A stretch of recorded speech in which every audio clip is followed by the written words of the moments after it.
I need more you need more me. If I bleed and we both bleed, guess we gon' see. I need more you need more me. If I bleed and we both bleed, guess we gon' see. I need more you need more me. If I bleed and we both bleed, guess we gon' see. I need more you need more me. I need more you need more me. I need something. Ooh, that girl, she something. Took that shot and sunk it. My last ship, I sunk it. Now that bitch got nothing. I've been undercover shit. I've been under no ties. I've been on my own time and I put in overtime. It might be a long ride. I throw it in overdrive. I ain't crossing no lines. I'm making my own lines. 2, 1. What's up, boys? What up, dog? What's going on, man? It's good to have you guys here. For everyone listening, this is going to come out on my platform in a few weeks. I've got a couple episodes in the chamber. It's come out on Last Laugh probably this week. Yeah, this week for sure. I think for current context, we're recording this on February 28th. We were just talking about it off camera, so I wanted to cover it really quick. It's the last day of Black History Month. Congrats, guys, you made it. And we made it, dude. I didn't say the M word once. I held off. That's a lie. Month. The whole month I held off. I was like, no. I heard your set yesterday. Can't do it for Nitty brought it out of me a lot this weekend, so. But yeah, so we're talking about it off camera. I'm gonna cover it on a live episode tomorrow, but I mean this will be good for your shit this week. Yeah. So this morning at like 2 a.m. ish our time, we decided to strike Iran. And what I think is interesting about, I think it's always good to work out or go out and then work your way in. What I think is interesting about politics, like the state of politics today in the United States, is that like, and this is not a dig at you, AJ, at all, but sure. Like, you've never striked me as a guy that's traditionally into politics, or like you follow you have a natural interest. Yeah, for sure. Like, you don't strike me as that kind of guy. This is not politics. This is war. Right. War transcends politics. Right. And so I completely agree. But even like outside of the war that we've started with Iran, I think the biggest issue... You're following shit. Yeah. Like people, just so many more people know about politics these days, and a lot of it's social media and yada. But now, the reason I bring it up is that when you're already priming a society, let's say since Trump got into politics, right? You've been priming a society where even the normies or the people who just don't give a shit about politics are starting to learn, like not even learn more, but just be more aware of things. When the big stuff happens like this, then it's like everyone's pissed. And I think the repercussions of this, because in that video did you watch the 8-minute video that Trump put out? I can't watch the whole thing. That's fair. It makes me so mad. No, that's fair. No, that's totally fair. But I personally believe, because in that video he straight up says, and he doesn't say regime change, but he says it's a decapitation strike, which is a regime change war in Iran. The repercussions socially of this war are going to completely dwarf Iraq. Like this is, I don't think they, just like they underestimated the Epstein stuff. Yeah. How come you call it Iran, but then you can say Iraq? I don't know. I gotta be honest. I don't know. It's Iran. Iran and Iraq. Right. Yeah, but you just said Iran. I have no idea. Yeah, I have no idea. But then you just said Iraq so perfectly, and I was like, "What's going on here?" Yeah, I don't know. But I also pronounce typically. I'll pronounce Qatar Qatar. I have no idea why. Well, that's closer to because it's Qatar, right? Yeah, exactly. That's closer to. Yeah, but Iran is like. Totally not right. It's Iran, right? Yeah. But yeah, I just sorry. I just like because they've obviously underestimated the Epstein stuff. Yeah. They thought they was just going to go away with because Trump had that ability. It specifically does not have that anymore. Especially in his first term, he had the ability to just tell his base what's going on or what he believes, and they were like, "Sounds good. We totally believe you. We're on board. Whatever." But now they just can't do that. I'm like, no. We're not letting go of this Epstein stuff. Are you under the belief that the U.S. government or whatever government has been being honest with you? No. Or they're ever honest with you? No. So then how can you believe the validity of the Epstein files? I don't. What do you mean the validity of the Epstein files? Because they're giving it to us. Right. Oh, yeah. No, it's all... No. So this is how I view... How do you know that's not AI, what they've done with it and made certain people look a certain way So they want what we're feeling and thinking is what they Okay, I see what you're saying. are So trying to get out of us right And is now. that how corrupt the United States is? Because Hell yeah. so that's a really good question. well, because they've arrested Prince Andrew. Right. So that's a really good question. So it's not that thought hasn't crossed my mind. That's a really good question. Give me a second. Okay. So the way I view that is because even with how corrupt the United States government is, there has to be, at least in my opinion, there has to be whether you're looking at a release of documents or you're having a discussion about something in politics, there has to be some sort of base of truth to work off of, because then it's just like, well, if it's all bullshit, then why? It kind of just goes out the window. That's wishful So thinking. then, I don't think so personally, and the reason why, Don't get me wrong. I think that island is 100% real, and they're doing some fucked up. oh, shit for sure, over there. for sure. You know? But I'm just playing devil's advocate. right, no, and it's a good question. But with the files specifically, what's interesting about them is, and obviously this is not getting reported on a ton anymore, and not that it ever was in the first place, but right now, so there's two major events that happened where there's a destruction of files. The first, there's three.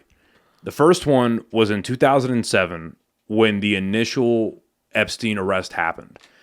Epstein's estate in New York and I believe Florida, they were notified that Epstein was getting arrested and that they were going to have to turn over documents. So no one knows who, I mean, someone knows who, but the public doesn't know who.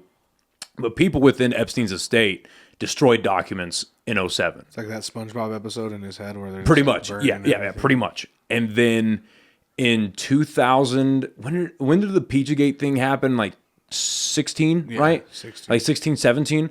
When that happened, when the Pizzagate conspiracy was getting really big, and that guy who totally wasn't a Fed showed up to the actual pizza parlor and shot the place up, but magically killed nobody, but his bullet hit the server that was connected to the computer that had all the documents from that, you know what I mean? So those files were destroyed there.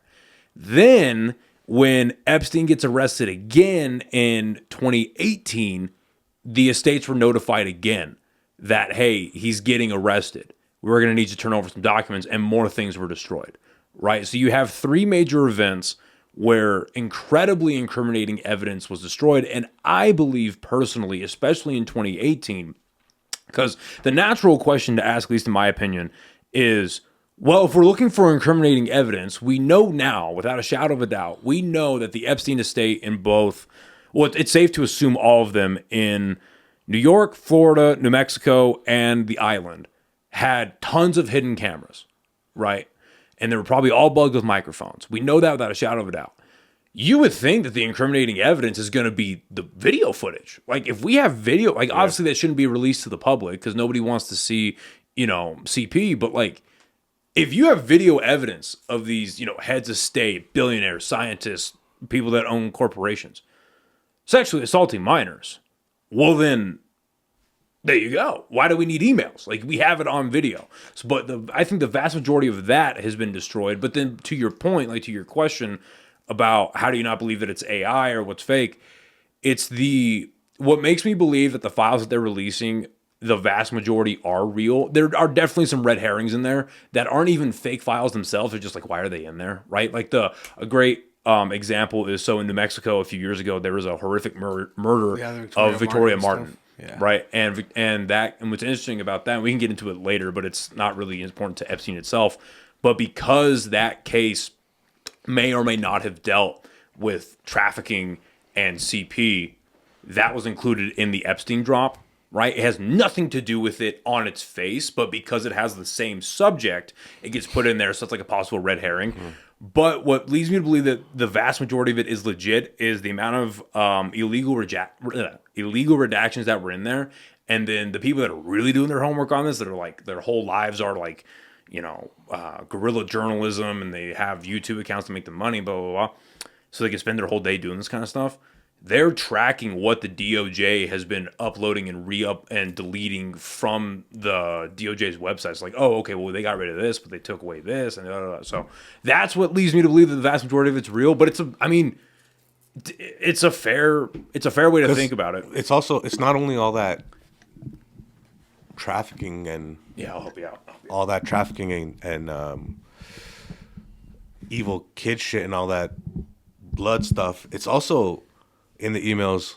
Every major event that happened in the world, they were discussing prior to it happening. Yeah. Yeah. From coronavirus, and the thing was, there's files missing from '98 to 2002. Yeah. No files. Yeah. And That's the interesting ones. That's the September. That's 2000. That's September 11th that they're hiding there. Because they can everything else can come out, everything else, but America and Israel being a part of 9/11, everything that can never come out. The government can never let that's a civil war. Or something. So 9/11 is an important one, obviously, but during that time period, that's where Epstein is growing a lot of his net worth and a lot of his money. So for instance, if you want a really good podcast on this, Sagar from Breaking Points, he went on Flagrant and he did 2 episodes. One came out like a week or a week and a half ago, and he breaks this down really well. But basically, that time period is when Epstein is building his financial wealth, and that's where you're going to find, because we'd have to assume that right now we don't have or are never going to get the video footage of the sexual assaults on Pedophile Island. That's where you're going to find all the financial crimes. Yeah. And that's where you're going to see all the stuff that's funding everything. And that's a lot, without, the strict evidence of the children being assaulted, that's where you're going to find the most incriminating stuff. So that's a very good point. And honestly, my thought process, and this will never happen, like, it's a shock that we got the DOJ to release anything. If you want to find really incriminating stuff, I would have to imagine that they would have to draft another bill and have it signed into law, which will never happen. Just like the Epstein Transparency Act did to the DOJ, you need a carbon copy that, but for the CIA. Yeah. Because they're going to have a lot of those documents too that are going to plug at least some of the holes. Is there anyone above the CIA outside of America? Like, is there an international police that could say that's above anyone? Like NATO or the UN, technically? Or after the CIA, it's like, fuck with us. You want to come in, it's war. No, it's the CIA. Because the way the CIA was initially founded, like the whole purpose of the CIA was that it's basically supposed to be a newspaper for the president about the world. What do we know about England? What do we know about Russia? What do we know about China? What do we know about Vietnam? Like, that was the whole point. India, right? Yeah, that was the whole point of the CIA, was to basically inform the president in a condensed, easy to read, easy to digest thing in his morning briefings of what's going on, where do we need to focus our attention. Yeah. But now, obviously, it's very early in its... Who started the CIA? Who was Eisenhower? Who was the CIA came out after World War II. So after they started bringing all the Nazis in? Yeah, well, so very akin to it, yeah, with Operation Paperclip, yeah, very akin to it. But okay. What did you do in the military? I was just in the National Guard. Yeah, so you didn't do anything. Yeah, nothing crazy. So you jacked off in the So the guys who went to war would make fun of you guys? Say it again. So the guys who actually went to the war would make fun of you guys? Yeah, oh yeah. Well, because it was funny, because like there was always a how do I put it? Stigma? A stigma, but like... Is it like the guys in the Navy are gay? What is it about the National Guard? That they're useless. But well, it's funny because like the National Guard gets deployed more than active duty does. But then also, like, it's in the name. Like, you guys are here if something happens here. Right, but the National Guard gets deployed overseas more than active duty does. Really? Which is something not a lot of people know. But like, I don't know how to describe the right word for it. International Guard. But right, you would think so, right? But in my unit, because I was infantry, you had a lot of guys that were prior service active duty, that had fought in fucking Mosul, Fallujah, gone to Iraq, Afghanistan. And Iraq that time. Yeah, and they had like real combat experience, right? So you have like those guys who were in this, like especially the guys who were like in the first surge, like I was saying, and then you had guys like me who were younger, just enlisted, maybe they just want to go to college, maybe they'll figure out the army is for them, whatever. And there's always that like, oh, you're not. You know what I mean? And in the best case, it was like you want those guys that have that experience as your team leader, your squad leader, your platoon sergeant, because they could really teach you cool shit. And a lot of them did.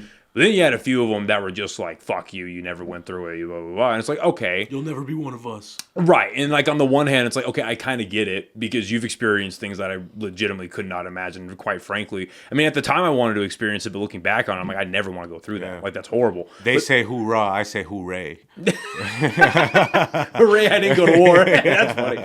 But, you know, but on the other hand, it's like I kind of get it. But on the other hand, it's like we're all wearing, like, on our uniform, it says last name U.S. Army. It doesn't say U.S. Army National Guard. It doesn't say U.S. Army Active Duty.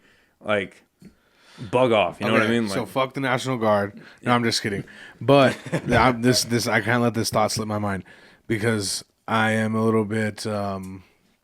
I don't, like you said. I would say I have more like music, media knowledge and stuff like that than like political stuff and like conspiracies. yeah, it was put together by it was put together by Truman after World War II because originally we had the Office of Strategic Services, but that got abolished and it got made to the CIA. Eisenhower's right after Truman. Yeah, it is. I know. Yeah, I think so. No, I don't know. Actually, I'm Canadian. Keep going. Anyways, so Paperclip. What did you say? Paperclip? Yeah, Eisenhower's afterwards. Yeah, Operation Paperclip. Okay. So I've heard of like the Nazis coming to America, but like, why? Why the fuck? Yeah. Why would we do that? Like, So I'll tell you why. If we're, They made NASA. I know that they made NASA. I know that, Well, but like, I'll tell you why. if we're so on like the side of the Jews and we're run by Israel now and all that stuff, why the fuck did we let all the people so that here's were why. killing? So here's them? basically here's what happened. So Conspiracy goes deep. yeah, so as World War II was coming to an end, and we were closing in on Japan, we're about to drop the bombs. And the Russians really, they were the ones that suffered the most. They had mostly repelled the Nazis back, right, after the Battle of Stalingrad and all that kind of stuff. Basically what had happened is we had enough intelligence gathered on the Third Reich that they were like, okay, well, because truthfully, the only reason the Germans, the Axis powers, the reason why they lost World War II is because Hitler went crazy. Like, he was on so much medication and he's taking so much meth and he was like so gung-ho. And he made he made a couple strategic mishaps towards the end there. But like... So you don't think that... Because a lot of like the biggest theory is... He's in like Argentina. Not like the one thing that I heard that one of the main like the mainstream reason why they lost the war was because of they weren't able to survive the cold. Yeah, that was a big strategic blunder for sure. But like so you think if he wasn't on drugs that they wouldn't have made that decision to do that? For sure, because all of his advisors were like, "Don't do it. Hold off." And he was like, "No, we need to take it now because if we don't, we're gonna get captured by the Russians and they're gonna kill me." Like and fucking Daenerys and fucking in Game of Thrones, so they shouldn't have done King's Landing the way that they did King's Landing, and she was like, "Nah, we're doing it. Pretty much, kill everyone, fuck them all." So basically, what's happened is they repelled the Nazis back. We're closing in on Japan, and so we had enough intelligence gathered on what basically made up the Third Reich, and they had really great scientists. Like, it's assumed that if Hitler didn't go so crazy and he wasn't so anti-Jewish, because he legitimately viewed he viewed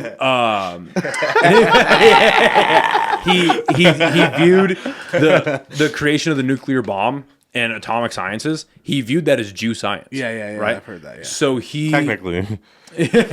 So they had the ability to make nuclear weapons. They probably could have done it, but he just didn't direct them to, right? So anyway, thank fucking Jesus Christ, right? Whatever God is out there, So because he would have just nuked everyone, right? Who knows? Maybe. But what happens is we have enough intelligence on them. We learn about their scientists, and as the Nuremberg trials are on the rise or on the eve too, they basically go to the scientists and we're like, "Hey, man, listen, you have two options. Your first option is you go to these Nuremberg trials and you probably get killed and you get disgraced along with the rest of the Nazis on the world stage. Your second option is we bring you over to the United States. You're going to build a rocket program for us because we also have intelligence on the Soviet Union and they're trying to build a rocket program too. And we understand that while they're our allies right now, they're probably going to be our next adversary coming up." Now, granted, they were, in my opinion, they're an adversary of choice. Right, Stalin's not a good guy. He killed more people than Hitler did, but they were definitely there's an argument back and forth, but he was probably an adversary of choice, right? So we need to start getting a rocket program together that rivals theirs. You guys are the best at it right now. Come on over. We'll bring you guys over. You will not be charged for your crimes. Which is crazy. And then they built NASA. And now we've never been back to the moon. Did we even go in the first place? So you don't believe that they took Hitler to Argentina and Epsteined him like they did in Israel? I genuinely don't know. Isn't it crazy how I'm never, Why there's such a big German population? Yeah. Well, there's a lot of Nazis that escaped. Yeah. That's I didn't a know fact. that. What Like, are you that- talking about? See, I don't even know that. Oh shit. yeah. No. So as the Nuremberg trial started happening, a lot of Nazis fled Germany and made their way to Argentina. Like, dude, there's they a whole say they colony. never found his. Like, no one can prove that's Hitler's body. Right. There's no. No one So you has- remember how no one knows where it is. Remember when they killed Osama bin Laden and they dumped his body in the ocean, Yeah. but there was no pictures of the body released? Yeah. It's kind of that, and so people are like, did they really kill Osama bin Laden or where'd he go? Whatever. Basically, like copy and paste that into Hitler. There's a lot of people that believe that He's in Argentina, and he was just. That's why they have such a big German town, and he led a lot of. He was just living out there, living his days out there. There's a whole village of German people down in Argentina. Like they have their own little space. So obviously he would be dead by now, right? Yeah. But Yeah. that's fucking crazy. Because realistically, why would he just kill himself if there was the chance for him to escape and get somewhere else? Why would he? Well, I will say this. Because they want us to think that he was all fucked up and going crazy. Well, but really, it's just he's like, all right, take it, I'm out. Well, I will say though, to your point on that question about why would he want to kill himself, if he got captured by the Russians, Yeah. his life would have been a slow, excruciating, painful death. Like the Russians don't play in general, but back then, especially the Soviet Union under Stalin, Yeah. I mean, they would have put him through every type of pain that you Peeled could his imagine. skin back and shit. They would have. But I also, after what we know now, it's like all these guys knew each other. They all talked more than we would ever know that they talked. The top guys in charge of these countries. with the so- exception of Hitler, sure. No, I'm saying including Hitler. He's probably gone. That's why they let him go to Argentina. I'm telling you, it's all. I don't think the Russians let him go. I'm not willing to buy that personally. I'm not willing to These buy guys that. These guys are all in with each other. I'm man. more- We're just fucking. If he did we're- survive, we're just fucking. if he did survive, I'm more inclined to believe he escaped than he was let go. I just find it hard to believe the Soviet Union would let him go. Why does Argentina have the biggest base in Antarctica? I didn't know that. Because you know that every country has a base up there. Yeah, Argentina has the biggest and has the most power. Why? I didn't know that. That's interesting. Google it. It's real. I'm not even I fucking. That's believe you. crazy. No, I believe you. Antarctica is like a whole nother crazy Dude, thing. it's crazy. Dude. And that's another reason a real world war won't officially start until someone breaks the treaty in Antarctica. Keep going. Because they have a peace treaty where I just don't know a whole lot about Antarctica. Personally. they have a peace treaty in Antarctica, and every country upholds to it. And as soon as someone breaks that, is when shit will go down. Because if there is a real world war, one of the countries over there is gonna try to fucking Take another base out there. dude. They're hiding so much out I was there. gonna say, what's the advantage of Antarctica? There's something there that they're hiding. You can't travel to Antarctica without a guide. There's certain areas you can't visit. There's certain things. Why can't you just fly? Like if you're able to fly over it, why not? A Why jet will can't you come let and 'em? take you away. So it's protected. It's Like, heavily the protected by airspace is protected. every government, and you'll never know why. You can't go out there, and when you do get a guided tour out there, you're not allowed to bring cameras or electronic equipment. Because they say because it's once you get to I've seen what he's taught I've seen a little bit on Antarctica. Once you get to that certain point where they say it's like the ice wall kinda, that's when they don't let you. They don't let you go film or anywhere anything. near Like, it. You get to a certain spot and all cameras are taken away. All that shit's taken away. And you know what all the rumors about Antarctica, how many pyramids they found over there, Admiral Byrd. I've heard about. Have you not seen the video with the Google Earth images where there's a clear pyramid in Antarctica? And then there's just blurred areas where it's like a poor blur job right, all over it. where they're censoring things. Right, I've heard about that. I've heard about pyramids up there. Interesting. Well, what's his name? And if you go into it, what Hitler was looking into the whole time, he was super into Antarctica and finding out where all those little lore, mystical, you know what I mean? Well, he got super into the occult towards the end of his death, and he was really into a lot of the things. Oddly enough, that are coming out now. that Epstein was into. They're into the transhumanism. Obviously, he was into eugenics. He was into basically building the master race. That's why they say What it's the is same people. Okay, master race. What is the same people. transhuman? That's just trans people. What is that? No, transhumanism is basically like how do humans the broad idea right now it means the blending of organic humans and AI, but generally the general oh my god, I can't speak. The general idea of transhumanism is basically how do humans ascend to what's next? Like what our better form is. In today's world, that's just us mixing with AI. Right, but back then it was Super soldiers and shit like that. Yeah. Exactly. Like he was super into like you played zombies, obviously, Yeah. right? So like Element 115 from Zombies, Yeah. that's pulled from Yeah. what he was actually looking into. And that Apparently, was like, he found some shit because they were all over the world, and he was collecting things. well, that was a and- real like I don't know if it was a meteor or just something that had hit in Japan. Like That element. That like that was a real thing that they had. Yeah. That's crazy. That's just crazy to think about. and they were one of the superpowers, world superpowers. Yeah. So imagine what the things he had access to, the things he found.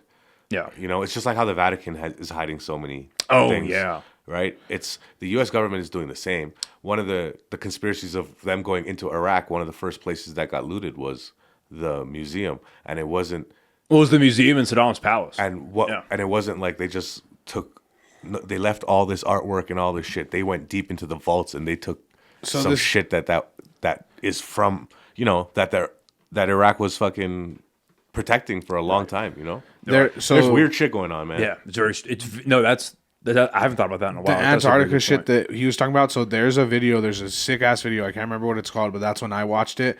It's on YouTube, and they show you like kind of like the history. There was like this homie that went on an expedition back in the day. That it was like one of the only people that they ever let go on an expedition, and like supposedly he said he found pyramids and stuff like that, and then they never let any. And this was right before World War II.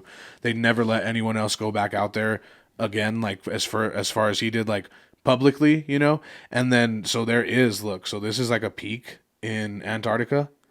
There's And tons of them. and they try and say that it's a natural formed formation. We know that every other pyramid in the whole entire world that we thought were natural, like they just did it in New Guinea, right? They found the new pyramids where it's somewhere like that. They just They're found saying most places where they have hills are covered pyramids. Yeah, 'Cause they so- would always cover it and build a church on top. So most places where there's a church on top of a building on a hill, if you dig, you're good. Because I went to Chichen Itza in Mexico. yeah. To see the pyramids out there, and one of the guys was taking us around, and he broke it down for us because we were talking about all this shit, and he goes, all over the world, when the Catholic Church came over and started conquering the whole world, every pyramid that you see, they would cover it up, build around it, and put a church right on top of it. So most places, wherever there is a church, underneath it, there is something that they're covering. Yeah, and so like, what are you saying? So what's his name that does lidar, that does not ancient aliens, the that ancient guy, apocalypse? He's on Joe Rogan a lot. Graham Hancock. Graham Yes. Hancock. Yeah. So obviously his team helped invent the lidar, like the lidar shit. Where they scan the ground. They're able to tell what's under it, you know, they see it. And so like, yeah, they just found pyramids in New Guinea, and it like put back the age of man like 10,000 years or something than what they thought. And for the longest time, because you know how they call it pseudoscience or whatever, that's what they call Graham Hancock. So like the actual Yeah, they name- call him a kook. Yeah, Yeah. he's like, no, here's all my and he's evidence. proved it on. He proves it Yeah, on. He he's the continues shit. to. Yeah. So the real like the mainstream archaeology guys, they were telling for the longest time they did not excavate in New Guinea. They were like, no, that's a mountain. It's a natural formed thing. He brings lidar in there. There's more. I think there's more pyramids in New Guinea now than any other place in the world. And they're undigging them right now, and it's making history go back like way further than we thought it was. So like we know that there's no naturally formed pyramids. Mountains don't do that. They get jagged peaks and stuff like that, but they're not four fucking flat sides going up to each other. You know what I mean? Yeah. And there's a bunch of them in Antarctica, like a shit ton. There's tons in America that they don't tell you about. Like, you know, you can't get into the Grand Canyon. Right. A lot of places. There's a... Well, yeah, I just figured out. Have you guys seen? There's a tribe that still lives in the Grand Canyon. I seen a thing. There's a TikTok. And they're super rich. They're like one of the most rich tribes in the United States, and they live like 60, 70 miles in the Grand Canyon, and they have their own private helicopter that brings them food and stuff like that. But there's some chick that, because they got Starlink now. So there's yeah, dude, crazy. So there's some chick that's like showing how the tribe life is out there, and it's beautiful and it's untouched. It's like the Sentinels, dude. They're still living like Native Americans back, like, but they obviously get their food and stuff brought in now because they're rich as fuck. But like, yeah, there's so much in the Grand Canyon that we have no fucking. And they say they find a lot of things similar to ancient Egypt inside the Grand Canyon, sphinxes and hieroglyphics and a lot of stuff inside the caves and tunnels out there. And that's why we're not allowed to fly over there. There's so much shit that's like, and then Barack Obama. I mean, obviously we know, but he just like, yep. What's up, Last Laugh fam? This episode is sponsored by The Butcher over here in Vernon Speakeasy. Come any Wednesday to Sunday. Everything is $10, guys, before 11. So get over here. Remember to shout them out. Thank you, Last Laugh fam. There's aliens. And I don't know, what's a distraction, what's not. Well, I mean, so with the aliens thing, I mean, Trump, talk about distractions. He comes out and he's like, well, due to great interest, I have directed the blah, blah, blah, blah, UFO files. to release all the files we have on UAPs and blah, blah, blah, and extraterrestrial life. And it's like that used to be a joke amongst the conspiracy people. Like, that was a joke. Like, hey, the minute we all find out about the pedophiles and the elite Jews and the cannibals, they're going to drop the aliens. And that's how you know it's true. And sure enough, they play right into their hands. It was either going to be aliens or war. And we've got both. Because nobody cared about the aliens. They're like, all right. Well, because nobody cared. Well, I think generally people were just like, hey, if we get to it, cool. Yeah. Well, if we can get to it, that'd be nice. But like, I'd like to afford rent. Yeah. I'd like my son or daughter not to go die in a war. Exactly. So when I saw this morning, I got it kind of hit me a little bit different because like you guys know like personal shit that's happening right now. I mean, I can't say it yet, but with like just like with my future and stuff like that, it like scared me because. He's transitioning. You heard it here first. He's giving up his cock. We all get out of the draft in different ways. All right? How realistic do you guys think it'll be, or what do you think that like nuclear war extremely but like why is it so like are the leaders so much more evil now than Stalin was or people that had nuclear weapons back then? You know what I mean? So why did that never happen? Why is it going to happen now? I don't think they. And should we really be scared? Because does everyone want to fucking die? Because like, sorry, but this fool told me something when we were driving that scared the shit out of me, and it's fucking is in my nightmares, and I wish he never fucking told me this. But there's a theory or whatever. There's these people that break it down like how quick if one person launched a nuke, how quick everyone else would launch nukes, bro. And it's like we're not gonna let you nuke us without us nuking. And it's like in a matter of like this fool, they have like a whole like kind of simulation, and they say it's in a matter of like 10 minutes that everyone will and the world's just over. Yeah, that's how they do it, but it won't happen. Scary. They want you to be afraid of that. Okay, that's why I mean, they you guys want are, you to be afraid of that. That makes me feel a little better about it. At most, yeah, they might drop some bombs and kill people, but to nuke it all, I don't think they would do that. So that's not beneficial for anyone. So what look at he's in a break. Yeah. So what he's referencing? I've brought this on the podcast a few times. I just haven't like gone over to my room to show it. So this is the book that I reference a lot. It's called Nuclear War by Annie Jacobson. It's very good. Highly recommend it. I think there's an audiobook version of it too, but I like physical media. It's very good. And what I like about this is that in the beginning she lists off all of the people. It's either the beginning or the end. Yeah, so she lists off in the beginning all of the people that she's met with, various people that were either former military, former CIA, people that worked up in Los Alamos, people that worked in Sandia, people that have worked basically, and she lists all of the different nuclear bases that we have both domestically and overseas. A lot of people that work there, and basically the way this book is broken down is so like. It's broken down. The scenario that she proposes is that North Korea launches first. And it's basically the ramifications of a strike from North Korea. And so she starts out setting the framework for it. And then she lays out the rest of the book as a timeline for how it all kicks off. So in part 2, it's the first 24 minutes. Starts in North Korea, and then every chat or section after that, it starts out and it goes, okay, so 1 to 3 seconds after the launch, and then 5 minutes after this happens, and then 25 after this happens. It's a very good book. So I think the misconception too, because I get what you're saying, but well, if they nuke everything, what are they going to rule, right? Basically, there's different types of nuclear weapons, obviously, right? For sure. So, and that's why the war with Iran is so very clearly a Israel issue, because they don't have, first of all, they don't have nuclear weapons. Just like Iraq didn't, right? Just right. like yes, there was no. So, but more than that, though. Yeah. Give me a second. So more than that, not only do they not have nuclear weapons, the Iranian government does not have intercontinental ballistic missiles.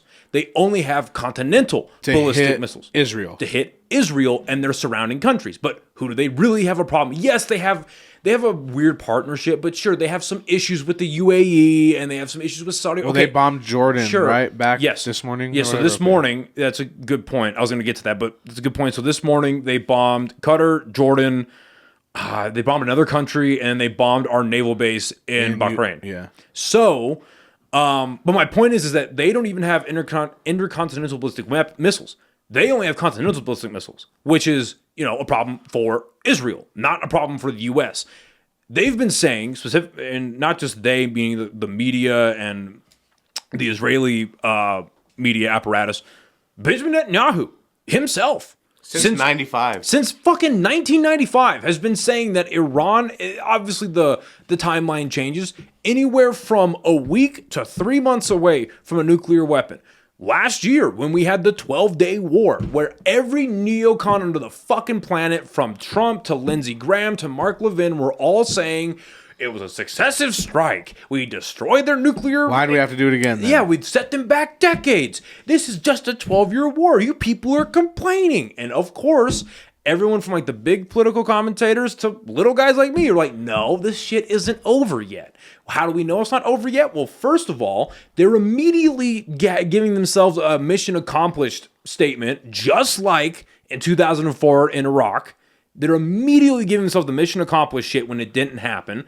They're saying that all of it was completed even though we had 0 boots on the ground. So how are you going to verify that? So we know it's not done. And then here we are again, striking Iran so they don't... Well, the crazy thing is there's some people out, like Netanyahu.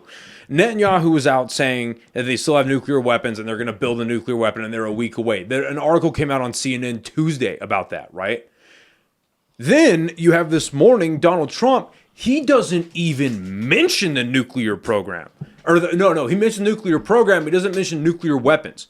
He doesn't even say nuclear weapons. Yeah. He just straight up says we're in there to give freedom to the Iranian people. It's changed. It's literally Iraq all over again. It's the same playbook. Nothing has changed. He's doing it for Izzy. They hate you for your freedom. Yeah. All over again. So with the nuclear war thing, different types of nuclear weapons, right? So there's a traditional like nuclear bomb or a hydrogen bomb. Which are smaller, right? So it goes tactical nuclear generally, right? Just there's different versions, obviously, but just generally speaking, you have the 3 categories. You have a tactical nuclear weapon, which is country based, like you're gonna or like metropolitan area, right? Like you're gonna hit a couple of cities, Tri-state maybe area or something like that. Yeah, you're something like that. Then you have a nuclear bomb that's bigger, like a medium size but bigger, and then you have a hydrogen bomb, which would like wipe out Israel. Because Israel's not big; it's the size of New Jersey. Wipe out Texas or something like not Texas. Not all of it. Okay. Like it would take out most of New Mexico and heavily affect Texas, Arizona, Colorado. Right, like big stuff. But that's why the proposed target sites of America are going to be like Los Angeles, Los Alamos, Nebraska. Because Los Alamos and Oklahoma, because there's a major nuclear site out there. Colorado is a major nuclear site out there in the mountains, and then like the eastern seaboard, because it's so condensed population wise. Yeah.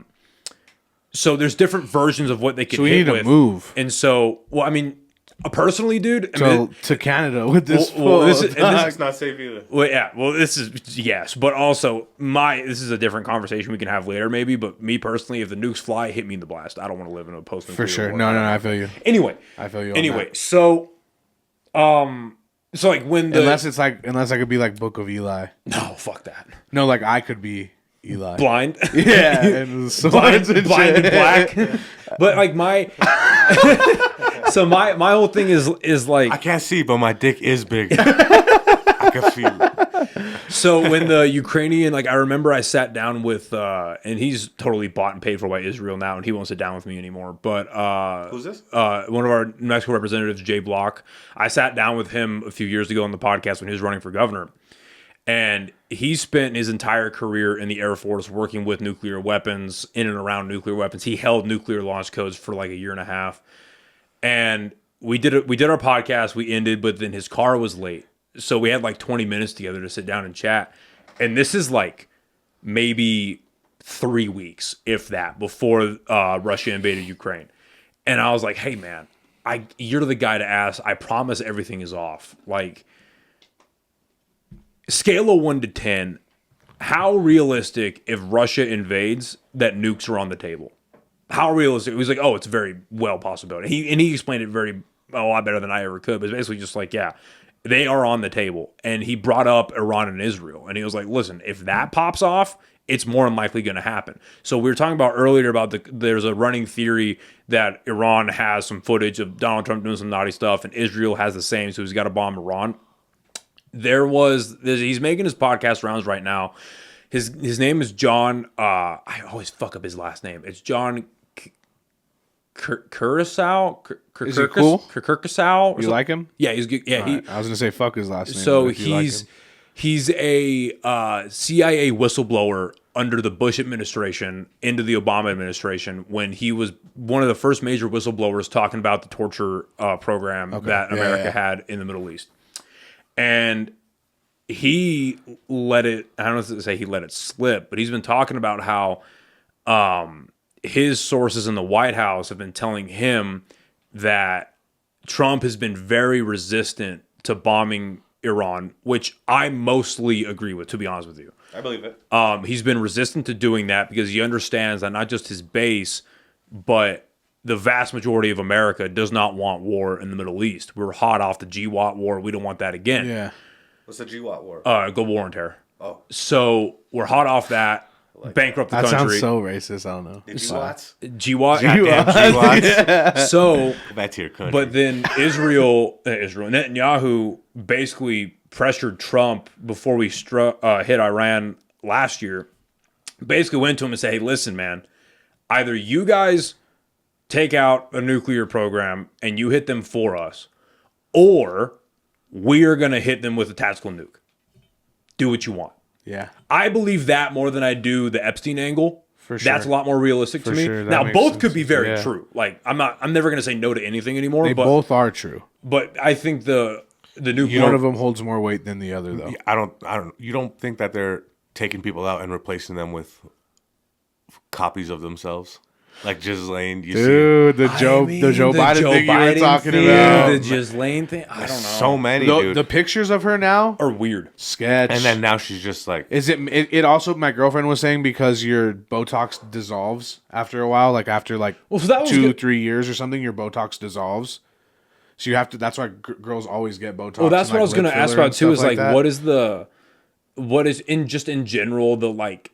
Because not that she's been in a horrible prison or anything, she hasn't been, but just like the aging that happens in Has to be prison, like fast. what happens to your body, like it's gonna change you, obviously. But your accent and everything. Your I haven't voice. heard her speak recently. They did a comparison of her in her recent testimony versus her speaking in the past. It is different. It's just completely different. And the crazy thing is that you can take like human cloning and DNA crossing all the way back like thousands of years to like alchemy in Egypt and stuff like that. So like, who's to say that people don't do that shit? And like, yeah, I would believe that more than a lot of things, that they can clone a human. Well, we know that China is leading the front right now with CRISPR and CRISPR-2. So do you know about that? Mm-hmm. Well, but Disney so like, babies. They say Disney babies. they say leading the front.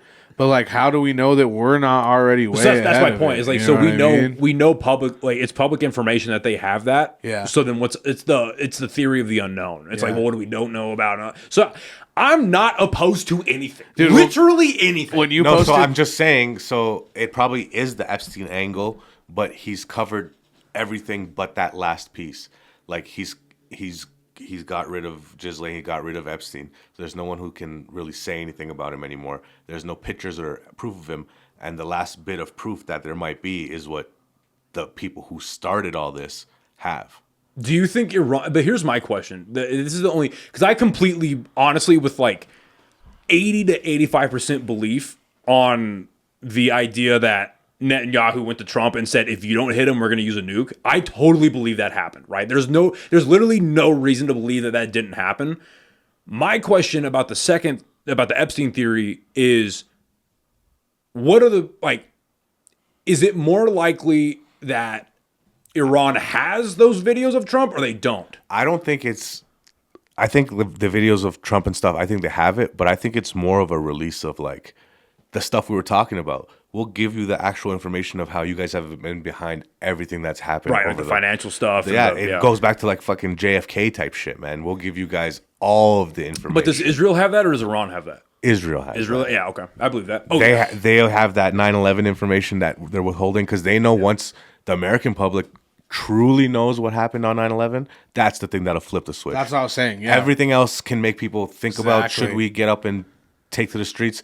Finding out they did that, bro, they never forget was real. No one forgot. And if they find out that it was an inside job agree. and they know for a fact it was an inside job, And tables will fucking And turn. I would see not even like I think that us as citizens, we would have allies from other countries, maybe like Canada and stuff. That would even like Everybody. they would be like, "Yo, discover, yeah, they're fucked. Fuck Israel. Fuck America. Like fuck the regime." Like that's what. So you bring up a good point. You bring up a very good point. Because I've been thinking about that myself. At what point does someone come help us, like we helped when is there Iraq or something? You know what I mean? No, just like when, maybe actually, but like when is there a permission structure for the global state to turn on Israel in a real way, not just like grandstanding Nothing's or happened voting, yet. The crazy shit, but like legitimately, like not funding anymore. It's just like a revolution in a country on a bigger scale. It takes one person to step up and really do something. So who needs to step up? Someone that's in a superpower. Or what country? Because the small countries have stepped up already. So like maybe the UN or like I know that the UK is fucked, but they're arresting Prince Andrew. They're changing like they kind of did a regime change with the Queen dying and stuff like that. So maybe there's no one else that Probably once the US turns, it'll turn. Yeah, there's no one else.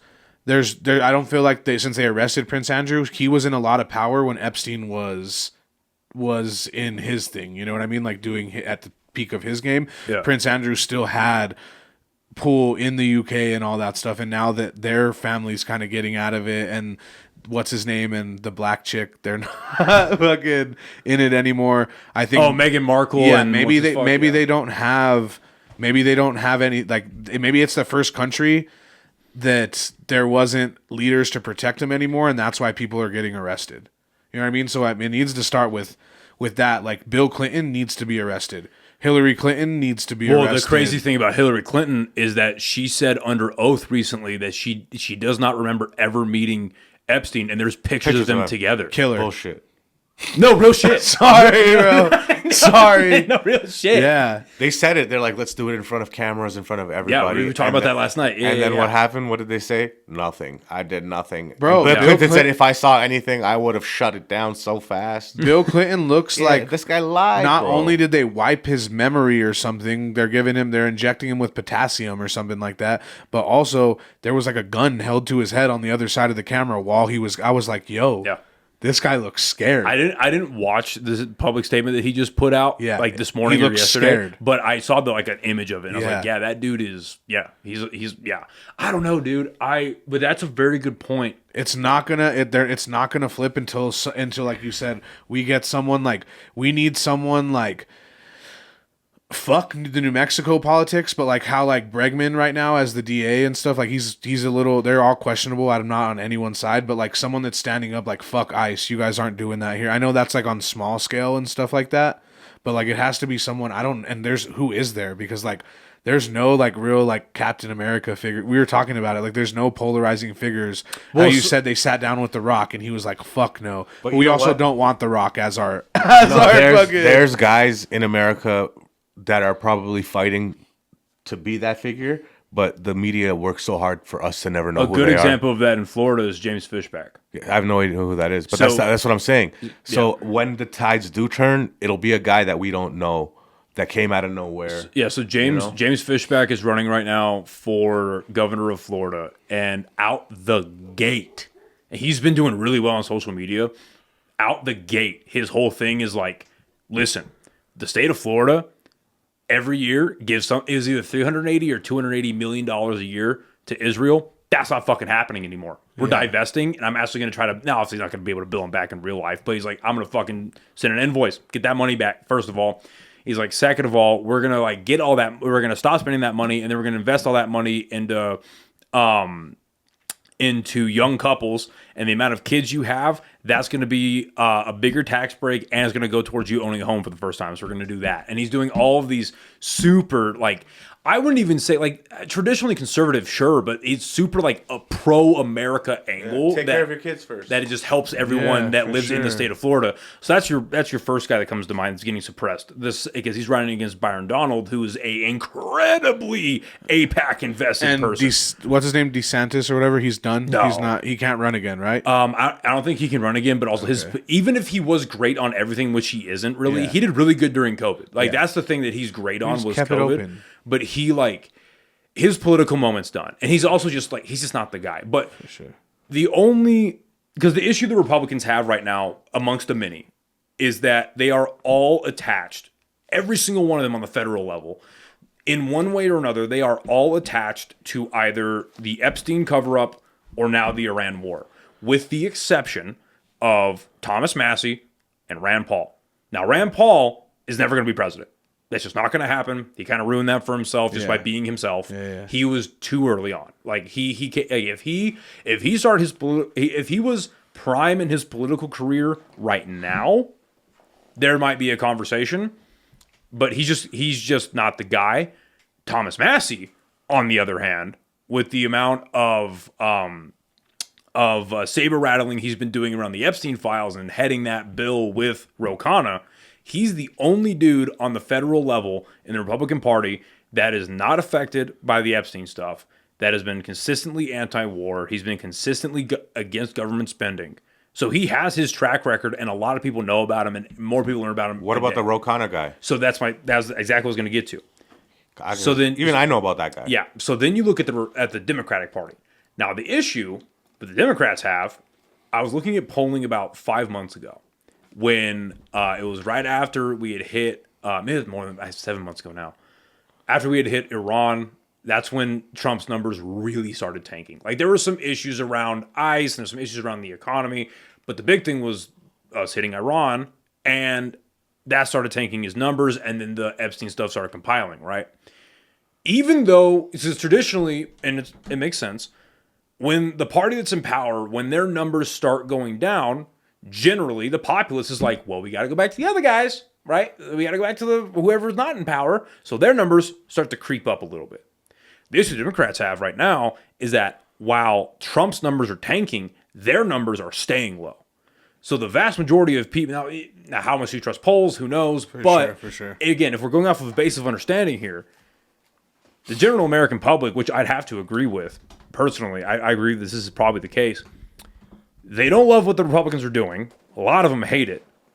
But the vast majority don't want to go back to the Democrats. Well, because they saw how bad the They Democrats... got to step out and make a new party or something. Right. So then, that's why... The reason I bring this up is...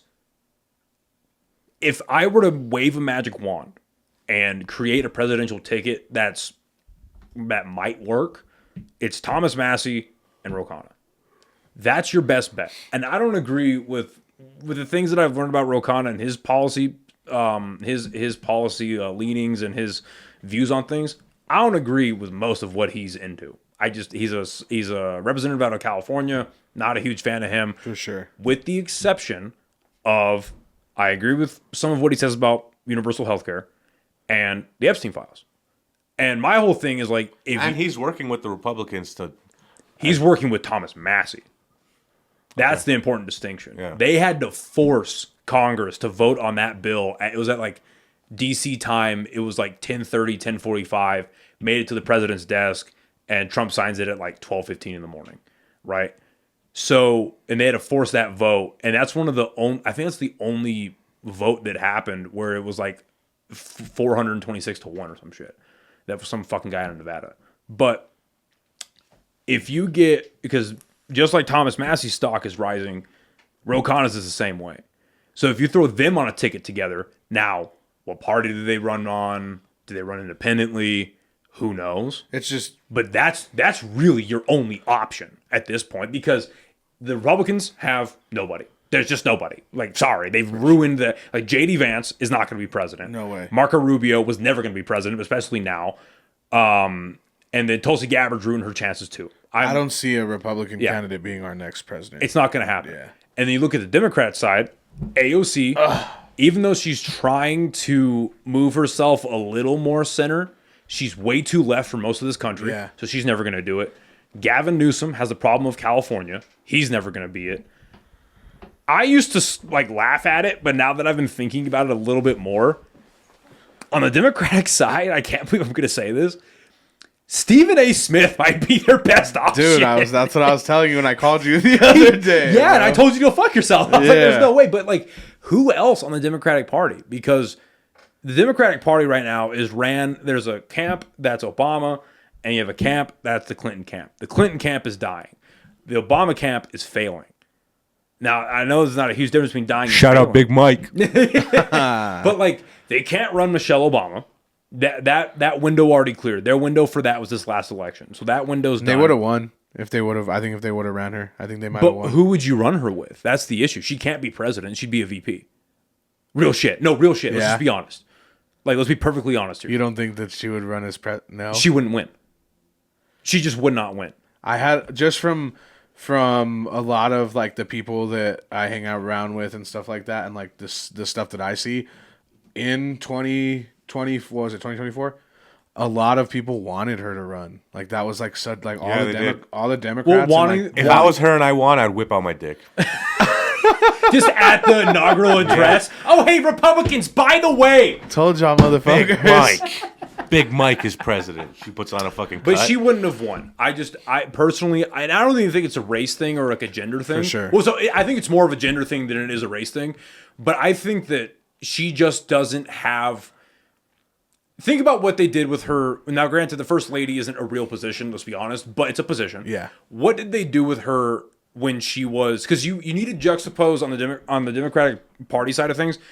You need to juxtapose her with Hillary Clinton, right? So when Hillary Clinton's the first lady, she's actually advocating for like real policy, like foreign policy issues. Now, they're not good, but she's like inserting herself because she wanted to be the first woman president. That was her life mission. I will kill everybody. I will eat all the babies. I will do whatever I have to become the first woman president, right? So she's like inserting herself into her husband's administration to actually push policy and do those kind of things, right? You look at what Michelle Obama did when her husband was in for two just called kids two terms. fat. That was her whole thing, was the health and wellness of children. Now, it's respectable. Didn't But help it's- me. But it's not but it's not moving the Fuck needle. you, Big Mike. You know what I mean? It's not moving the needle on anything. They were just using it to get more kids to get to the island. There you go. Maybe. They don't want to fuck the fat kids.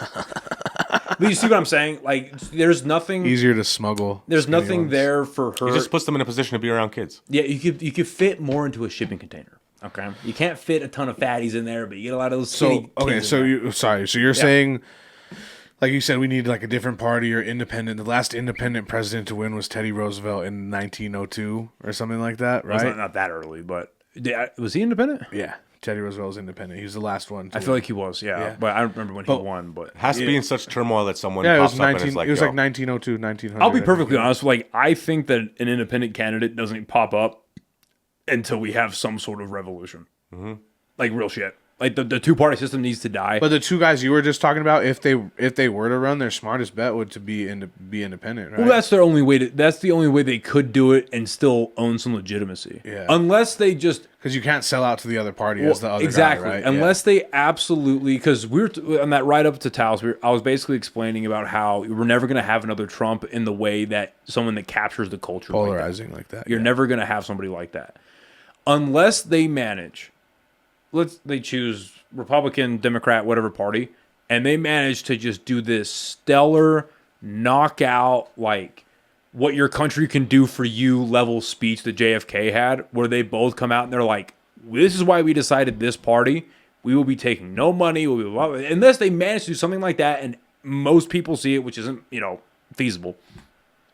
They would have to maintain some legitimacy. They would have to run independent, because there's no way Thomas Massey can run on the Democratic Party and retain most of the Republican base. Yeah, no way. That's just not going to happen. Yeah. And then same thing with Ro Khanna. Just like Trump couldn't run as a Democrat when he was a lifelong Democrat. Yeah. So Okay, let's fuck the politics off. We'll get on to something else. How long have we been talking for? Like a fucking hour already. Yeah. All about Israel. Well, I just love the fucking... Everything is about them. That's why. Well, I just love the conspiracy shit that you post on your story every now and again. I'm like, I know I like that guy. Yeah, for sure. And Nitty's that dog, dude. Okay, so we were driving around yesterday, and I asked this fool because we were talking about a bunch of shit, and I was like, let's stop. Let's wait until we do the podcast. Yeah. So first off, give me your top 5 favorite rappers. Or no, we said we were going to go all music, right? So let's do top 5 artists of all time, but your biased opinion. I want to hear who your favorite people are to listen, even if you don't think they're the best of all time. And you can come up with your list too in your mind, even though it doesn't matter. Kanye West. Number 1 is your favorite. My favorite. Put them in order. In order. Yeah. Fuck, that's even harder. I don't know. Yeah, that's tough. I forgot. Fuck order. Just do 5. I never thought about it after you. Okay. Yeah, just do 5 in general. So Kanye. Fuck, this is hard. The Gorillas. Okay, that's fire. Fuck, you know what? That's hard. Fuck. I never change one of their tracks when it's on. Fucking Sublime. Okay. Fuck. Michael Jackson. Has to be. He has to be on both lists. One more. Fuck, I'm already disrespecting so many people. That's where it gets tough on the disrespect. There's so many people that should make it. Who Better say Netanyahu or you're dead. Yeah. That Israeli band. the Marias. Yeah, whatever that Israeli band that we all love. Has Israel ever done one? Sorry, we're gonna go back. Yeah, they did rap. They did what happened to rap. They are the reason rap is rap.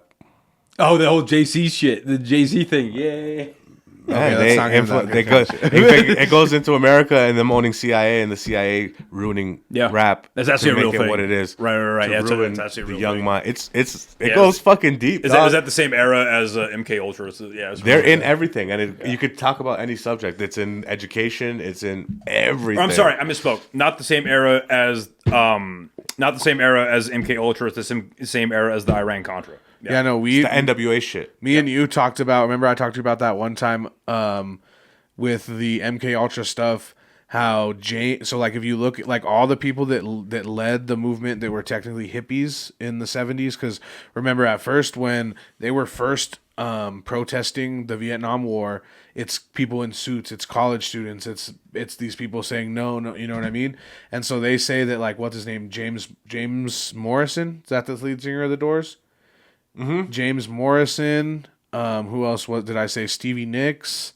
A few other like huge artists from back then. Your mom gave you that Stevie Nicks vinyl. That was pretty cool. That's a fire. Shout out to my mom. That was a fire Stevie Nicks song or album.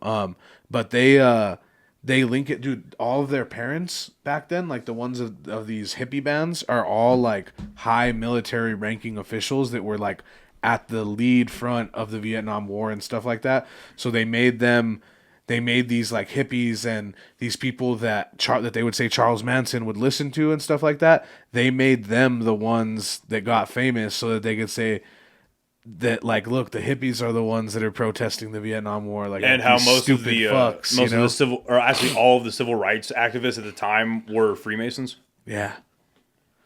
Every president is a Freemason or is related to a Freemason.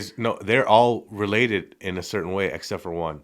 Have you seen that? Yeah, the whole like web. Yeah, the fucking family tree of how they all connects to because they oligarchs because they didn't figure out how to do it based off of just the presidents, but when they included the wives, they're like, okay, here's how they connect and here's where they. Yeah. I need to dig into that more, but I didn't see that. It goes all the way back to like the oligarchies and kings and shit. Yep.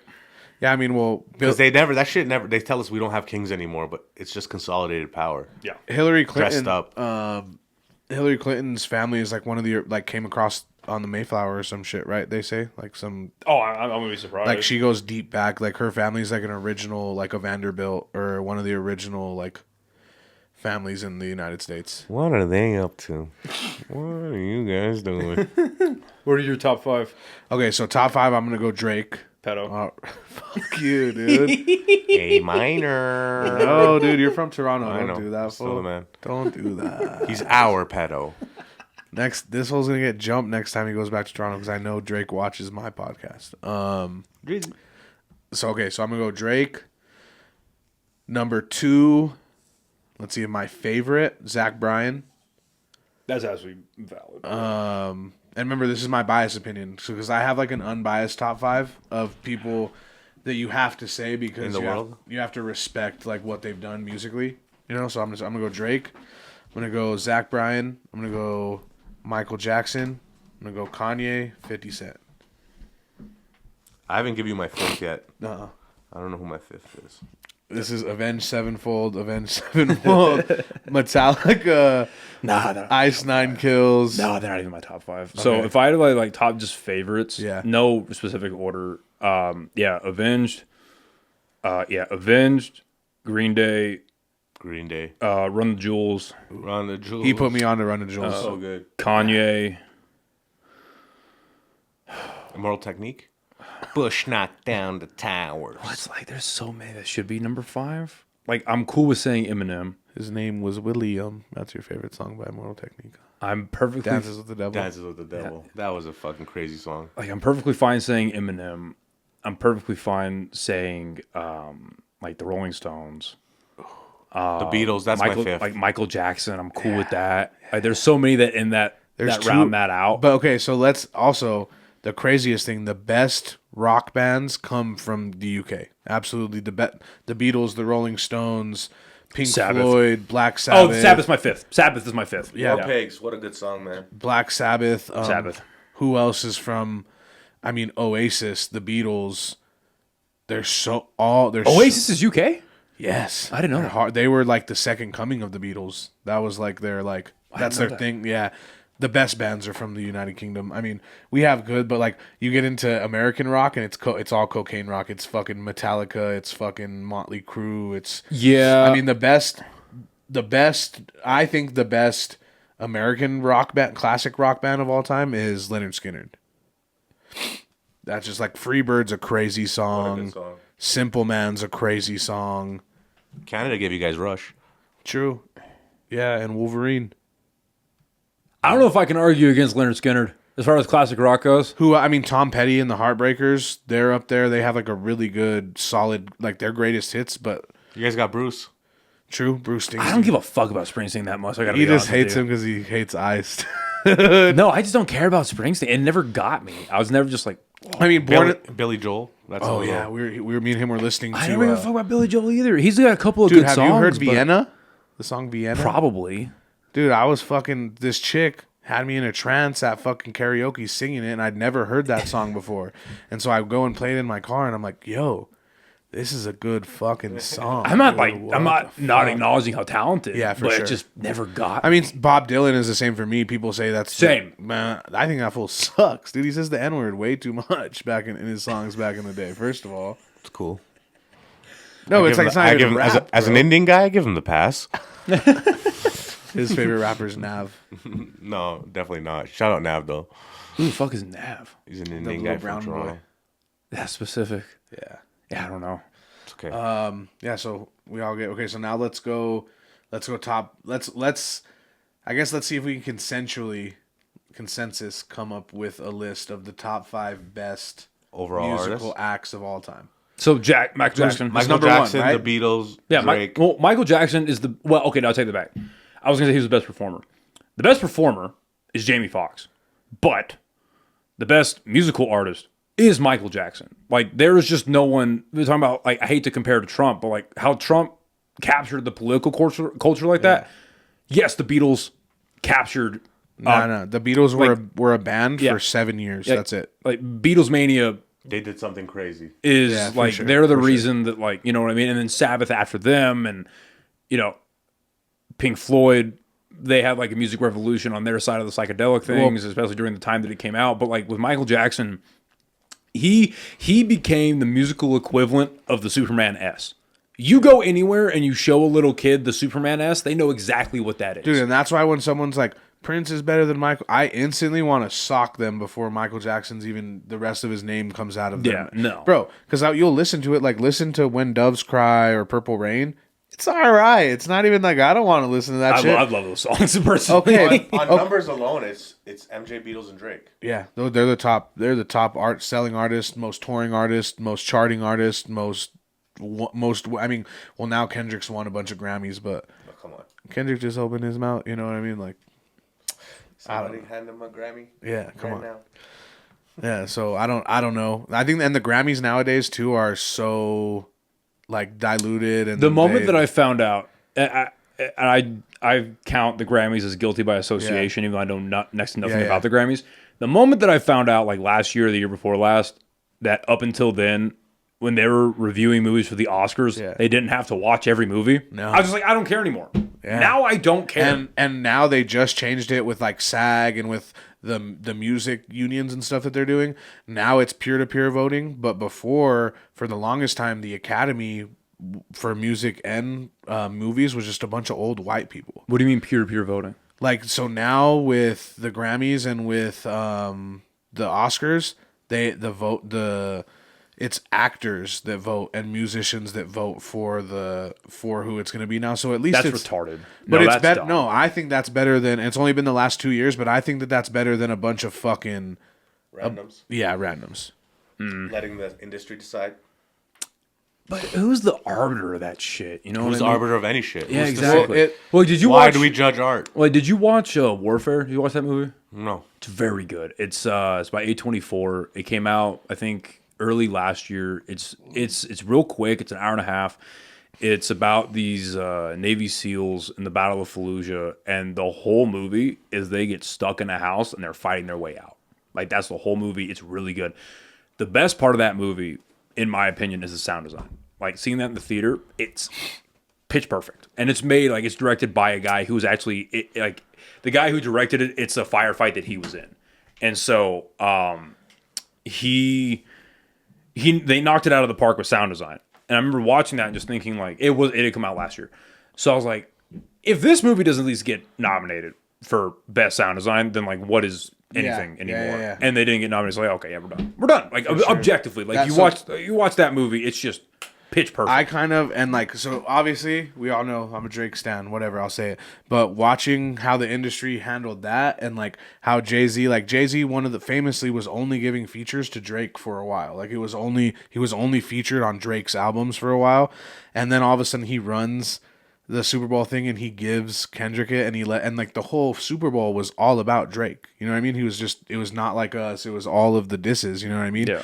And then for Kendrick to win a Grammy off Not Like Us, that's not a Grammy-winning song. That's not a Grammy Award-winning song. That never really clicked for me, and obviously They don't want. It was another conspiracy. They don't want Drake because he's one hit away from the Beatles, He's literally one number one away from having the most number ones of all time. and they don't want that. from matching the Beatles or superseding. Superseding. He's tied with them right now, and the thing is, so it's crazy. So Holy shit! I And know that. the whole industry attacked him because they don't want that. yeah, Well, so that makes a lot of sense to me too. But and also maybe it's just because I've got that political lean in my brain. But until you explained to me how he signed on and he was one of the biggest voices about the anti-Israel, like when Yep, the the war, Palestine stuff, like yep. when the Drake? yeah. Was he? I never Yeah, heard we looked up everything. He signed most of the petitions any petition that was celebrity wise for Free Palestine. Drake's name was one of the first people on there. well, so and it was on there.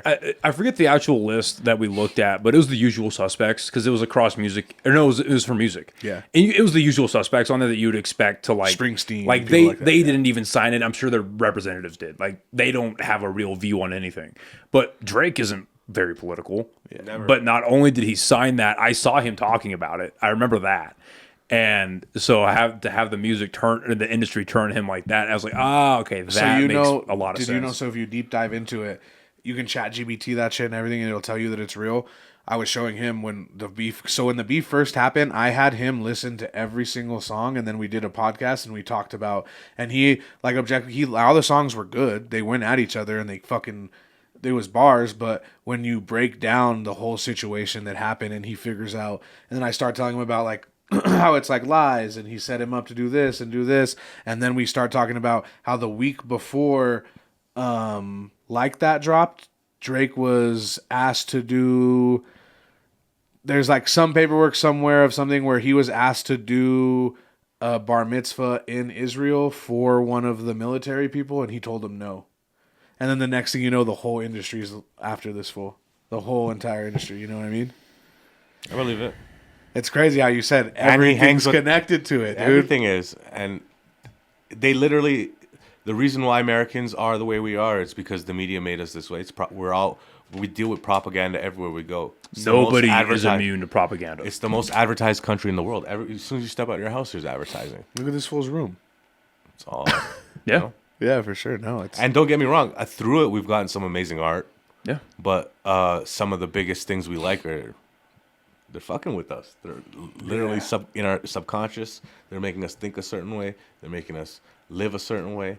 That's why fucking Chinese TikTok algorithm is completely different than our algorithm. They give us shit. They want us to fucking doom scroll So and just see I haven't been on garbage. TikTok in a minute, but I remember like Instagram, same shit. like when I was using Same it thing. when I was using it last year, I remember they added this little feature stem? on the stem on the very we have to scroll to it. It's like tweaked or it's like peeked into the back So there on the top. small. It's gotta like go like that and press and it says all the math and science and shit like that. But yeah. It's well then now you have with TikTok, you have the Elsons that just bought through Paramount, they bought Warner Brothers, and so now they own CNN. Today, dude, I was watching that Crystal and Soccer video. Today, there's an article this morning that comes out from CNN talking about how the strikes in Iran and how important it is, how it goes back to the book of Deuteronomy. Yeah. That's why It's like, what? Yeah, and I forget what the actual word for it is in Jewish culture, but it comes from the Old Testament, and it's basically when God tells who the fuck he tells a king, he tells somebody to go into a country and slaughter all of them and kill the women, the men, the children, the animals, and to kill all of them. And the term that's used for that is is like the slang word that's now used for the Palestinians. Goyim or whatever. No, not Goyim. Goyim. No, it's not Goyim. We're all Goyim. No, it's not Goyim. It's You're a Goy, you're a Goy. Together we're Goyim. yeah, it's a different word. It's a Jewish. I forget the fuck. It's a Jewish term. But in the article, they're referencing that. So it's like, yo, the check hasn't even cleared yet, Yeah. and you fuckers are writing And these. the- Well, articles. it's just transferred Israeli families. It was owned Yeah. by Israel before too. And now I'm scared. Now I was so excited about the fucking DC universe. James Gunn isn't going to want to work under the Trump umbrella and do what they say for him to do. He doesn't have a choice. Do you really think? God bless him, but do you really think James Gunn is a free thinker when it comes to the industry? I guess, yeah. Come probably on. not when you're that high, but Come on. But you know what I mean? Like, I don't know. I feel like it's gonna change. I was excited. I was low-key excited about Netflix buying it. In the back of my mind, your boy Snyder might have had a chance. I knew that with was never gonna Netflix, happen. It was but- everything was better when it was independently owned, or they just Well, had yeah. different owners. That's why we have monopoly laws. But what blows my mind personally is so in 2017. Yeah, in 2017, when Disney signed the deal with Fox to buy all their properties out, they were in the process of doing it. They were trying to buy Fox Sports, but that ended up going to the Supreme Court in whatever district they were in, because if they would have bought Fox Sports, it would have been considered monopoly and illegal. So my question now is like, well, what's the limit here? Because with everything that Paramount is now going to own under their umbrella, it's everything. It's like 30 different brands. It's everything besides Disney and Netflix. It's all everything all else. shit. Yeah. Everything is shit Not and watered Sony. down. Who owns Sony? Sony. Sony's still out on their own. Okay, little- but what does Sony put out nowadays besides Venom? I mean, their music, their PlayStation, PlayStation, No, but I mean, their music, their media wise. Well, they have like they. Universal. Oh yeah, I forget. Do they own Universal? Yeah, Sony and Universal. Yeah. because Drake drops under Sony when it's like the big. So like the their big music ones. label's their biggest thing, but they have movie productions under them, obviously. But Sony's still out there on their own. Warner Brothers is now under Paramount. You see And the Discovery. police. Warner brother. So yeah, I don't know. So yeah, I don't know. It's just mildly like, how do you define a monopoly these days? It's You flip the board and start again. well, that's what's gonna have to happen, buddy. That's Yep. what's gonna have to fucking happen. I know A24 picked up Texas Chainsaw Massacre, so that's awesome. Yeah, I'm interested to see what they do with that. The guy's gonna be wearing an Israeli flag. That's fucking ridiculous. But did you see the trailer they put out? The little teaser for Backrooms. Yeah, it's gonna be good. It looks fucking weird though. Have you seen that? Do you know what the Backrooms is? So is this internet? I forget the guy that created it, but it's this internet like it's adjacent to creepypasta, and it's basically like okay. Do you know liminal spaces? No. Okay, I'll look it up real quick. So it's basically this like I'm not super deep into the lore, but it's basically this. The back rooms are these places that are very liminal, and they are. It's like. Have you ever tried to remember a dream the morning after, and it's kind of jumbled and it's weird? Absolutely. It's that, but a place, and it's where people like get lost and weird creatures live. liminal spaces. These are what the back rooms. So it's like weird rooms that you see in your dreams. They have them, and they have actual ones. No, No, it's a different dimension, right? It's like a dimension. It's a again creepypasta adjacent that was created on the internet. A indie video game came out of it, but there's a bunch of internet lore behind it, and there's videos about it and all these weird places. But this 20-year-old that like got super inspired. Like, he must have been 18 at the time. Yeah. I forget the guy's name. Watched the original videos on YouTube, got super inspired, and just tried to figure out how to made his own thing. And then he pitched that to A24, and A24 was like, all right, let's see what happens. And they threw him like, I think $3 million, to do it. Yeah. And they Video released, game? no, movie. Okay. A movie. I mean, and think about with the it's the same. A24 is a blessing to media, you know, since Yeah. they came into it to movies.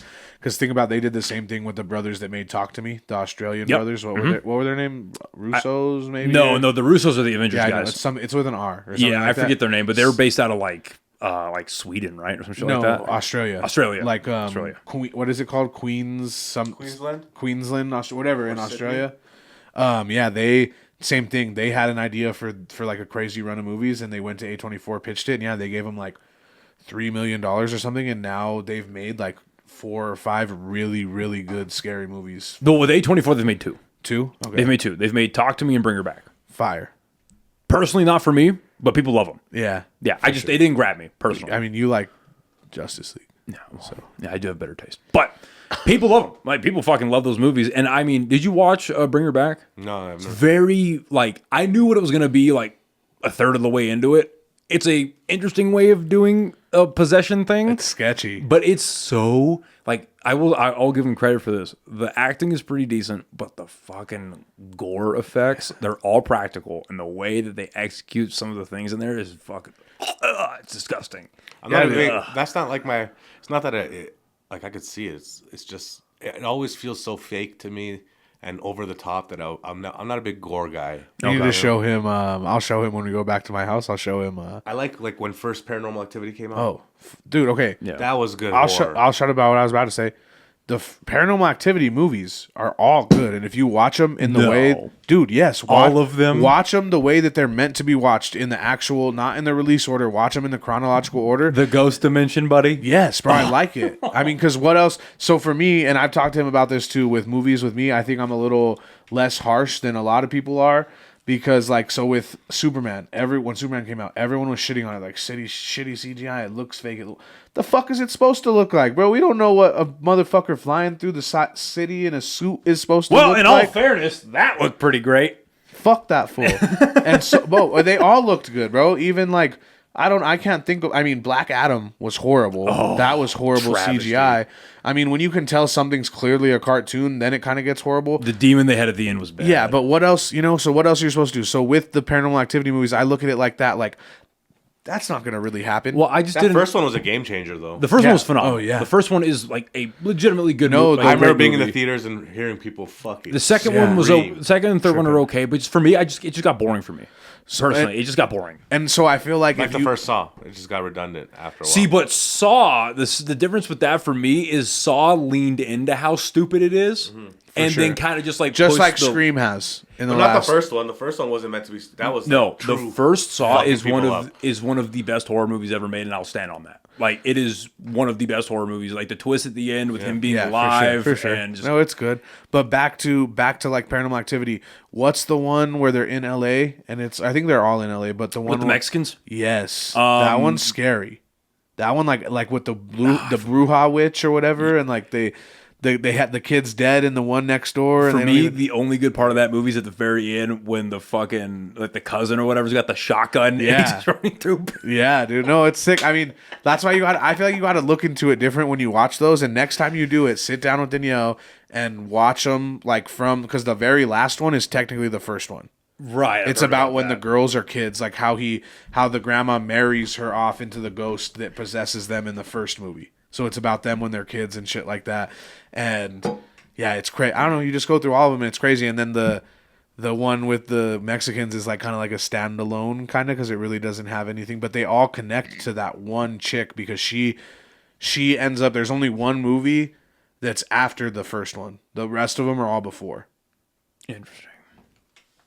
So they kind of went back on them. I don't know. I love Paranormal Activities. I love. Well, I mean that is the benefit of a lot of franchises trying to do the interconnected universes. Is if they hit for some people and they hit really well.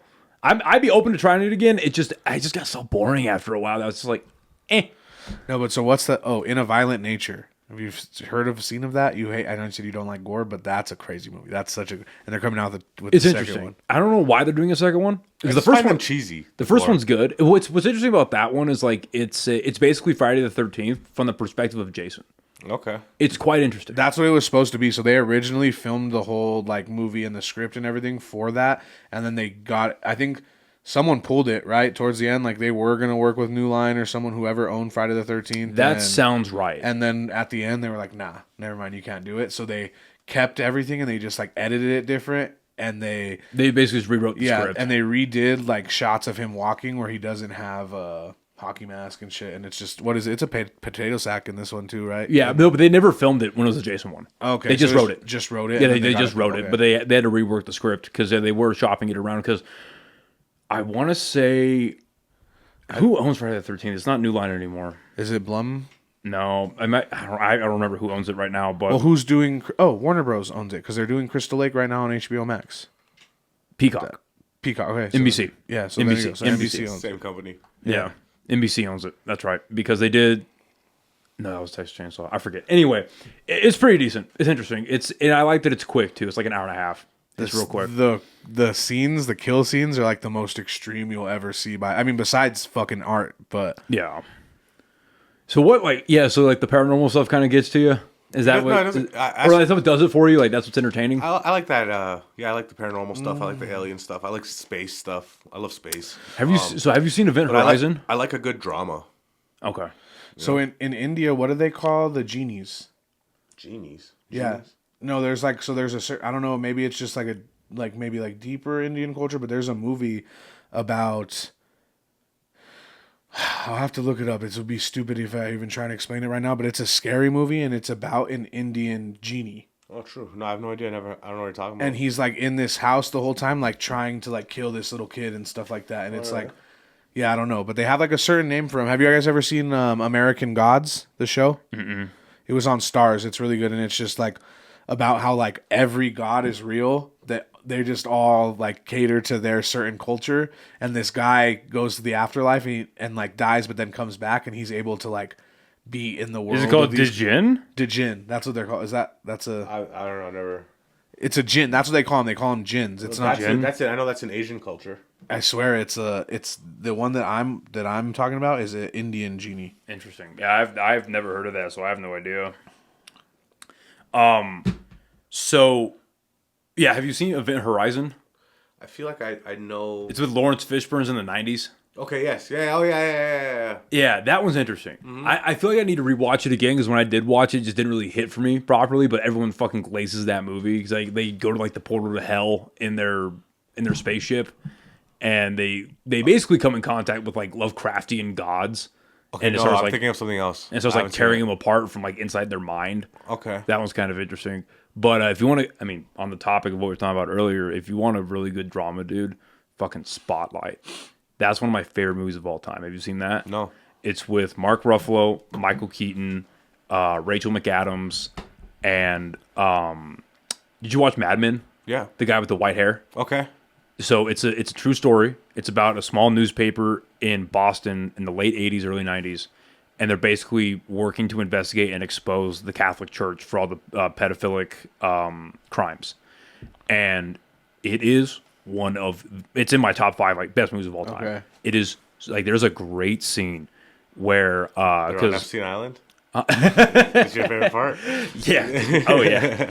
Or Michael Keaton, he's like the head publisher of the newspaper, and they're in his office talking about like, well, we've got a couple of priests, we have more to go after. Like, do we do it now or do we wait till we have the bigger story?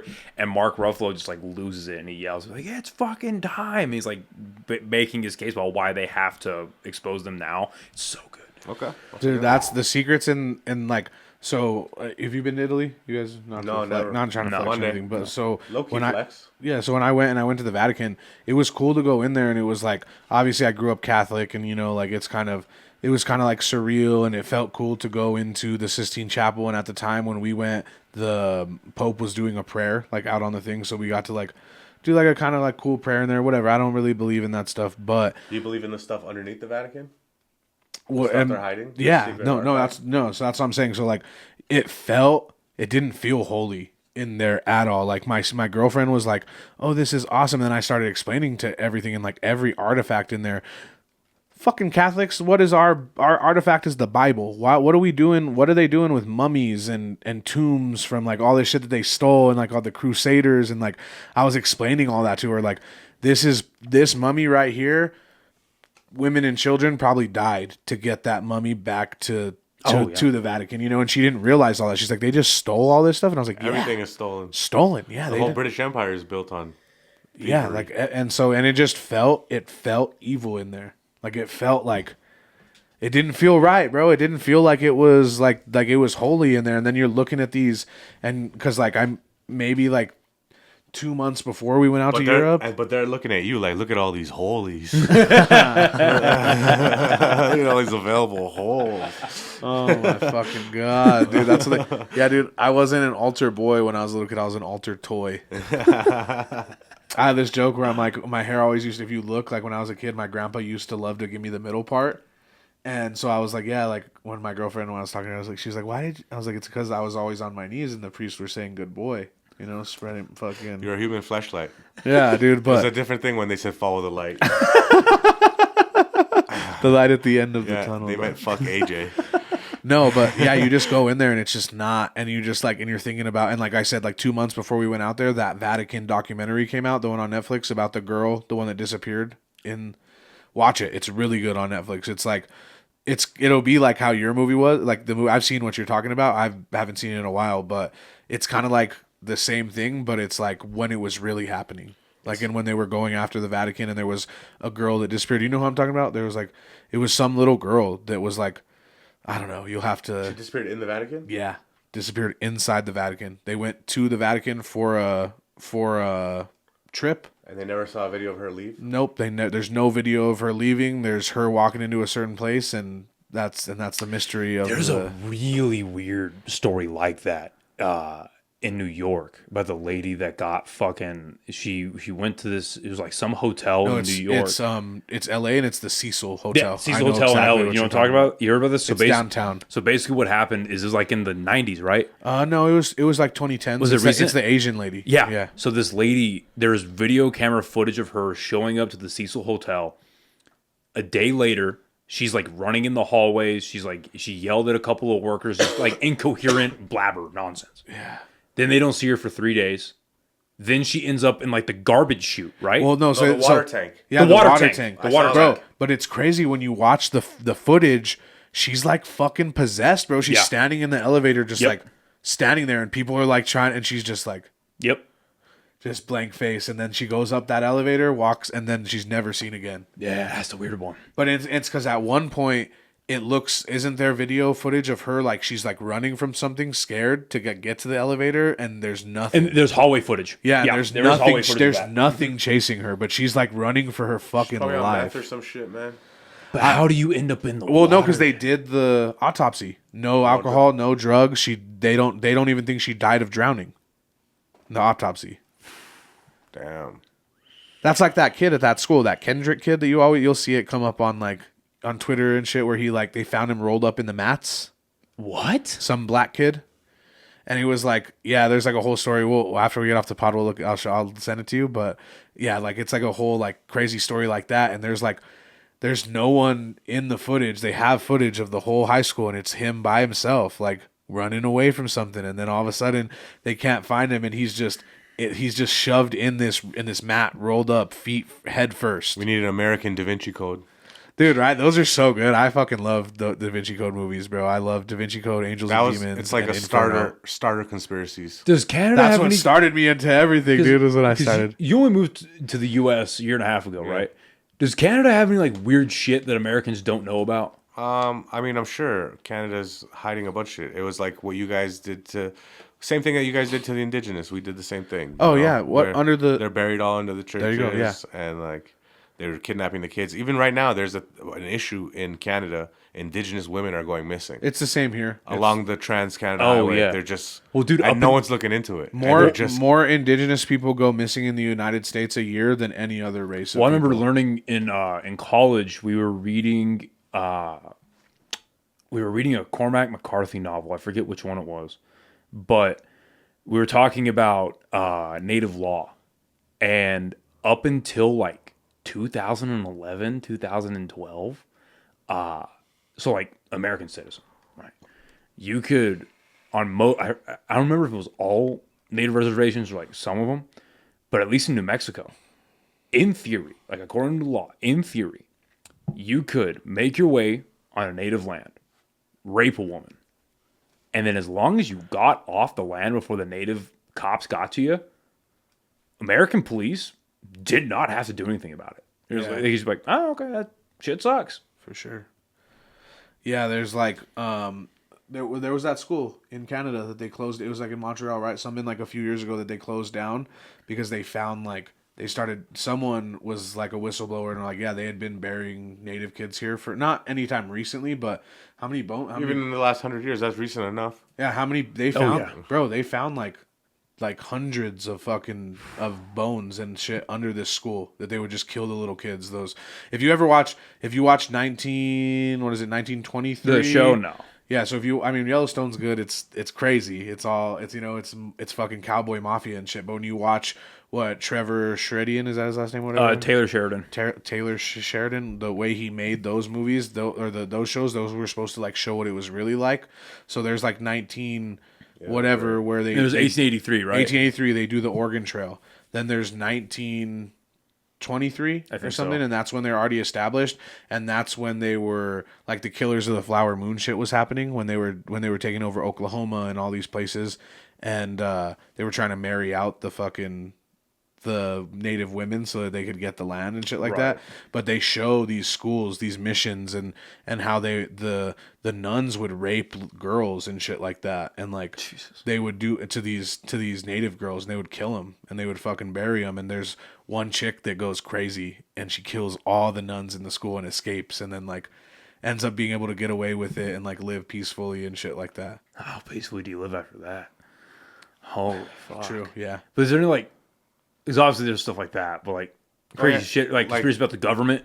You guys know in those emails that, you know how they say COVID started in Wuhan? Yeah. There's actually a lab in Winnipeg that is a COVID-19 lab, and there's emails from Fauci talking to people in Canada at the lab discussing bringing COVID-19. It's a whole fucking... So were they Canada doing, was a big part of it. So were they it's doing like testing ground for America. It's like they test stuff on us, and then they're like, if it'll work there, they know how to work it on So I America. completely agree with that when it comes to the gun laws. With everything. 110%. Everything. I just don't know a lot about Canada. And the only thing I really do know about Canada, like negatively speaking, is the gun laws because of Trudeau when he was in power. So were they doing gain of function research at the coronavirus lab? Yeah. In Canada? Yeah. No shit. And It makes more sense that it got here from Canada than fucking China, it's right? in the emails. No shit. Huh. What the I didn't know about that. I have to look A into year that. before the pandemic, Bill Gates and Epstein talking about the pandemic and the response and getting WHO and the World Health Organization and what's the other one involved? The World Economic CDC. Forum? Yes. CCD. In the CDC? Interesting. Well, because there was that, what's it called? That TED Talk that Bill Gates gave in like 2014 or 2015. Talking about the Like fucking the response to a global pandemic and what it would look like and shit like that. Yeah, I You don't know it's man. bad when that guy's making a video apologizing. You know some shit's about to start coming out. Well, you see how That's he. why the war is. That's why they fucking bombed Iran. Did you see that he came out and had to apologize about the Russian hookers? Yeah, no, that's what I'm saying. So for him doing, and it's crazy that even his wife, or his ex, right, or is it his wife now? Well, they're divorced that's now. doing the interviews, and she's like, She divorced him because of that Epstein shit when she Yeah. found out about it. Yeah. oh Yeah. shit. So when the Epstein stuff started coming out in 2019 is when they got separated and she filed for divorce. And now when she's giving the interviews, when they bring up all the Epstein stuff, she's not like they asked specifically about like the medicine and the Russian prostitutes, Yeah. and she wasn't saying no. All she was saying is there was a dark part of my life that I don't want to revisit. Exactly. I'm healed now. She goes, I'm lucky I wasn't one of those girls. I've healed now, and I hope they find the same healing that I did. Yeah, she's not saying no. Yeah, it's some nasty shit, dude. I don't know. China's had a backdoor, and Israel has had a backdoor into Windows programming since the beginning. They've Oh, I'm not been surprised watching about our that at all. shit. Oh, I'm not surprised about that at That's all. why I don't give a fuck about like. And when I met my girlfriend, when I first met her, we're fucking whatever. We're doing all this. We're fucking, and she has her laptop and she has the fucking camera taped. Oh yeah. Rip that shit off. I said, don't be fucking stupid. You know what I mean? Like, you carry a phone in your fucking pocket. You fucking listen to an iPod. You know, you're on the computer anyways, and you're gonna. Are you like? Don't come on. That pissed me off, bro. And then when people were getting pissed about the Ring cameras, like being able to do recognition, like the outside ones, being able to do recognition on missing pets and missing people, and what do you think they've been doing? You have a fucking computer in your house. You Just have telling us now. No, Yeah, have you seen the new addition to the Xfinity Wi-Fi? No. That's in their agreement now. What does it say? So it's that little white modem router combination that I have there. Yeah, yeah. So basically, what those modems can do now is they send out some. So if you buy, I think you have to. I don't know if it does it natively or you have to have the security package with it to activate it. It's one of those two. But let's assume that you have because they have their own version of Ring, right? Yeah. Yeah, I have it. I have Xfinity's my. So this applies to you. Yeah, Okay. yeah. They're everything. All my See how cameras his in my voice- house and his everything. voice got all high. He's like, Yeah. So basically, what it is from the router, it sends off radio frequencies that detects what the general motion is like in your home when you're home, when the normal members of your household are there. For sure. They can detect when you're there, and then they send out radio frequencies when you're gone, so what the empty space of a home feels like. And then it monitors the general times during the day of when you are home, when you're not home. So it creates a pattern.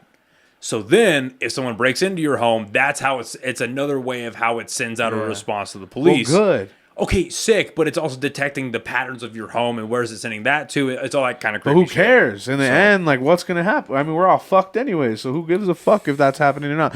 We're putting our lives out on a podcast you know what I mean? Yeah, this is very true. It's not, I don't give a, like, that shit pissed me off. People are like, if you're not ripping your Ring doorbell off right now, what are you doing? I'm fucking chilling. Don't care, bro. Good. But that's the general consensus. Everyone says, I'm not doing anything. They could watch me. What are they going to do?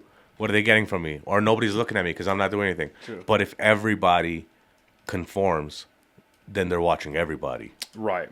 And now, With the sick and evil people in the world, like Columbine shooters and shit, you don't want them to be watching everyone. but it's also not only that, but then you're also giving them the credit that they're this holy being For sure. watching Yeah, everybody. yeah, for sure. They're also Eagle eye, They're also eagle eye, looking yeah. at how many kids are staying home alone, which houses we can take these kids from. Yeah. See, I don't fucking go that far into it and start, but that's But it goes crazy. this complete Yeah, both for ends. sure. Infinity. It's like infinity. Infinity is, if you think about it, it's one of the biggest things you can ever imagine. But it can also be the smallest thing you've ever imagined. Almost nothing. Infinity can go down to zero, but not quite zero. Do you know what I mean?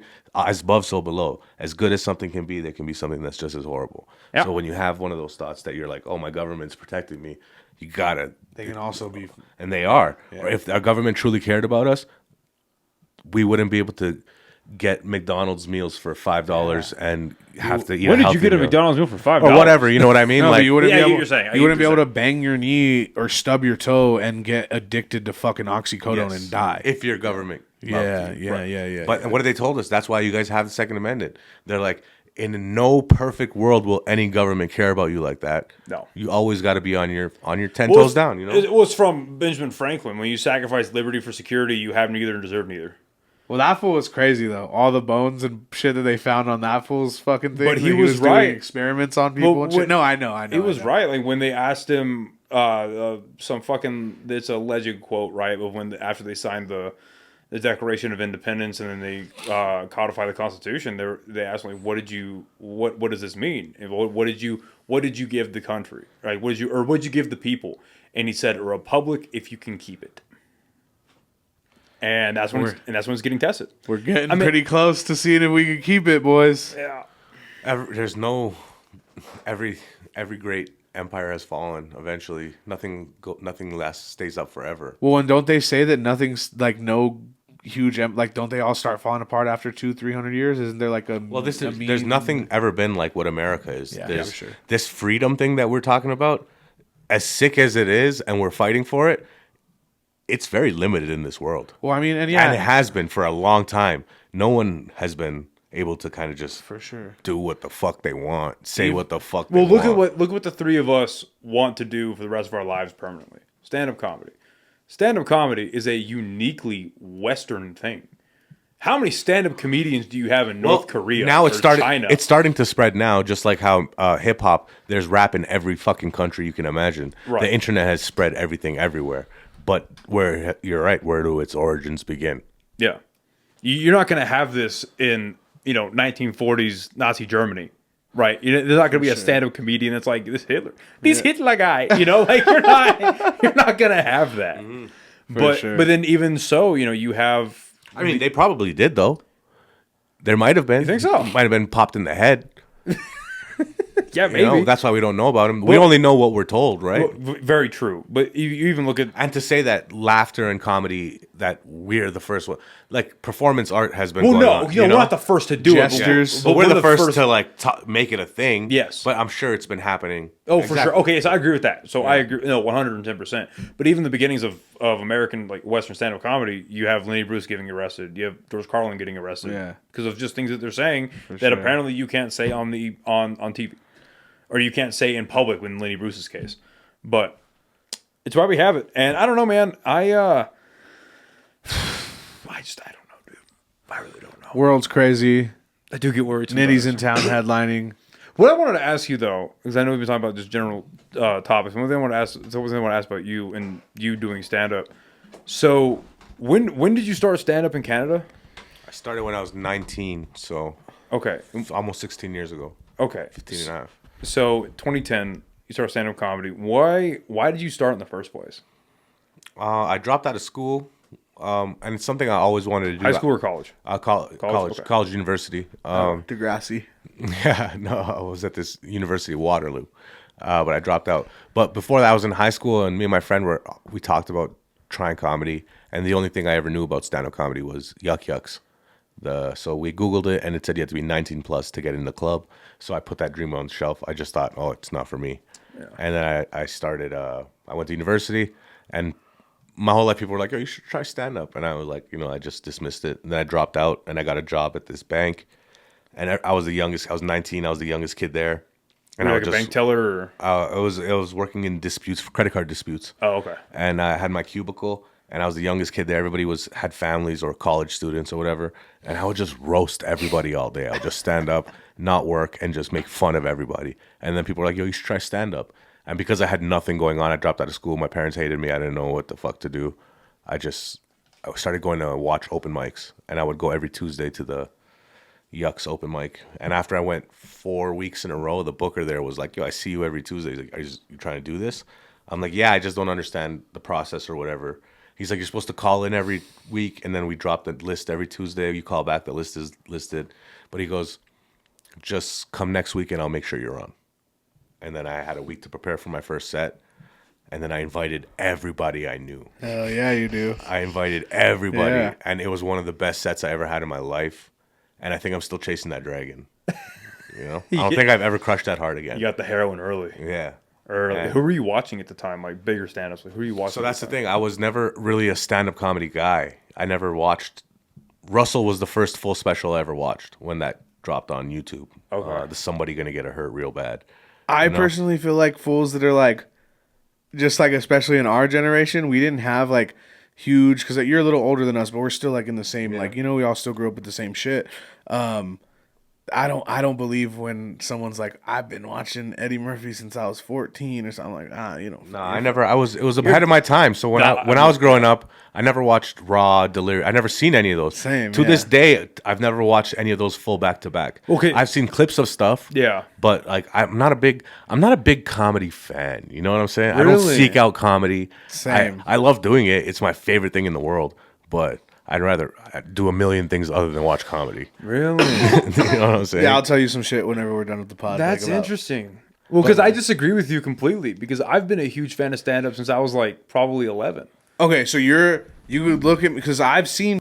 What's up, Last Laugh fam? This episode is sponsored and brought to you by Strange Kind Ballooning out here in Albuquerque, New Mexico. We got our pilot right here, Adam, certified pilot. So if you guys want to book a flight, you guys want to get up in the air, Balloon Fiesta time, whenever, go to strangekindballooning.com, Strange Kind Ballooning on Instagram. They'll be in the podcast bio. Fuck yeah, hopefully we land. Shit, when I was a kid, I saw my mom would put on Dane Cook's fucking thing, or my dad would put on Latin Kings of Comedy if it was on comedy. It was on. But you're telling me you were sitting down the Yeah. way you like fucking movies and Yeah. the way you like. Okay, then you might be an outlier. Yeah, but because I remember when I was There's a lot of people like that. like when I was I don't fucking believe like when it I was is. when I was a little kid, I had performative. I had my Xbox 360 and I had a little 19-inch TV, and I remember this is like when Netflix first started doing streaming. Yeah. Because like I would watch like at my aunt and uncle's house in California, like they had like the movie channels, so like I would randomly like see like a Dane Cook special be Yeah. on there, or like I didn't watch Eddie Murphy like Raw or Delirious until I was like in college, or I'm just now getting in like actually getting into Richard Pryor, like literally like this year, like in the last year to this year, I'm getting into Richard Pryor, but like I would randomly catch stand-up specials on like the movie channels, but when we had it wasn't cable, it was like the below cable, whatever. digital, like where it had like it's still like Comedy Central. Yeah. On that, I would watch the roast, and that blew my mind. The roast I always love to like watch too, seeing yeah. like early Nikki Glazer, Yeah. Greg Giraldo, What's the main Lisa fool? Lampanelli, Jeff Ross. Jeff Ross, yeah. Like seeing like those lineup of guys when I was in like middle school, I was like, oh fuck, this is hilarious. And then on the Netflix is when they started putting out like Fluffy had his specials on there. There were early Tom Segura specials on there. Kevin Hart. Kevin Hart, Bill Burr. Bill Burr was huge for me. You guys are how old? 26? I'm 28. He's 28. You're 22, right? Yeah. So I'm 35. So like I didn't have access to it like that. There was no streaming services when I was Yeah. a kid to just watch stand up. Right. You had to seek it out. And my parents were immigrant parents. They never. Right. There was no comedy specials in the house. They weren't showing me comedians I should know. Right. Everything was whatever I learned from my friends. I lived in the hood, so I just fucking listened to rap music and For thought sure. That makes perfect sense. all rock music was heavy metal. You know what I mean? Like What heavy metal were you listening to? I wasn't. I thought all. Oh, rock, you thought- I thought oh, all okay. white music was heavy metal. Oh, okay, so you're I didn't saying- give anything a chance. I didn't start listening to classic rock until I started doing mushrooms and doing comedy. So it's funny. So like, so you say you're sitting down, you're watching all that on Yeah, your for Xbox. sure. When did you lose your virginity? 18. Yeah, see, I lost my virginity when I was 12, so I was fucking. I wasn't watching. I was 14. I wasn't watching. I wasn't trying to watch comedy specials. I was trying to get pussy, bro. That's all I cared about, and smoke some weed, dude. So we definitely just grew up different, I guess, too. You know. But when I see like, for me, I know you're not, because you're a fucking like a nice guy, and you don't lie about shit and stuff. You know what I mean? So. Yeah. I just feel like when some people say it, they're performative as fuck, and they just want. Well, you'll say definitely it have those. Like I first saw Richard Pryor, and I just thought, like that's kind of what I'm gonna do, and then unless it's true, it's kind of weird. Yeah, kind of weird. I kind of fell into it. You know, there was no like calling. It was just it just happened. Same. I think it happened the same way for all three of us. So you're doing stand up for well over 10 years in Canada. 14 years, 14 and a half. Okay, 14 and a half years in Canada. Why? So. It's obvious why you would move to the United States to do stand up, but I guess my question would be like, why? Yeah, like why did you wait 14 years to move to LA or New York? There's no real industry in Canada, so you got to get out. Right. But to come work in America, you need an American visa. That's what I was going to ask. Did the process hold you up? Yes. So it's a very expensive process. Yeah. A lot of paperwork. You need like references from all over the country from different bookers. You need television credits. You need to prove that you are an extraordinary talent. Yeah, I was going to say, proving the paperwork, like, hey, I'm going to go to America and be a stand-up comedian. They're like, oh, yeah. So it's literally called an O1 extraordinary talent visa. That's what it is. So you have to prove that you have a specific talent. And it's almost 15 grand Canadian, so like 10 grand American, because you have to get a lawyer to do it. So it was just something I was like, yo, I don't think I'm ever going to have the funds to do this. For sure. And then around 13, 14 years into it, you know, life was a little different. I had a little bit of money. I started putting money towards getting a lawyer. I started going through the process. Good for you. But the money kept adding up. I needed PR. I didn't have enough media stuff. I didn't have enough newspaper stuff, or I needed more advertising to prove all this stuff. And the bill kept adding up. And I had only given like a couple $100 deposit at this point to start the process. And I actually scrapped it. I canceled the lawyer because I was like, yo, honestly, I'm just going to get, and it's all for a chance, you know? Yeah. And I was like, I just didn't feel confident, and I scrapped it, and I kind of gave up on that dream. And then randomly, a week and a half after that, I got signed to this management company, and they paid for everything. They did it all. All I had to do was hand over my passport, and their lawyers took care of everything. Shit. I didn't have to go get a lawyer. I didn't have to spend $1. I didn't have to go get a letter. I didn't have to contact anybody. What management company was this? Comedy Records. It's my yeah. my current Okay. management. No shit. And that's why you're gonna be fucking headlining Toronto, dude. Yeah, Because shit like that doesn't just happen to people where it's not supposed. You know what I mean? It was fucking cool. How did they find you?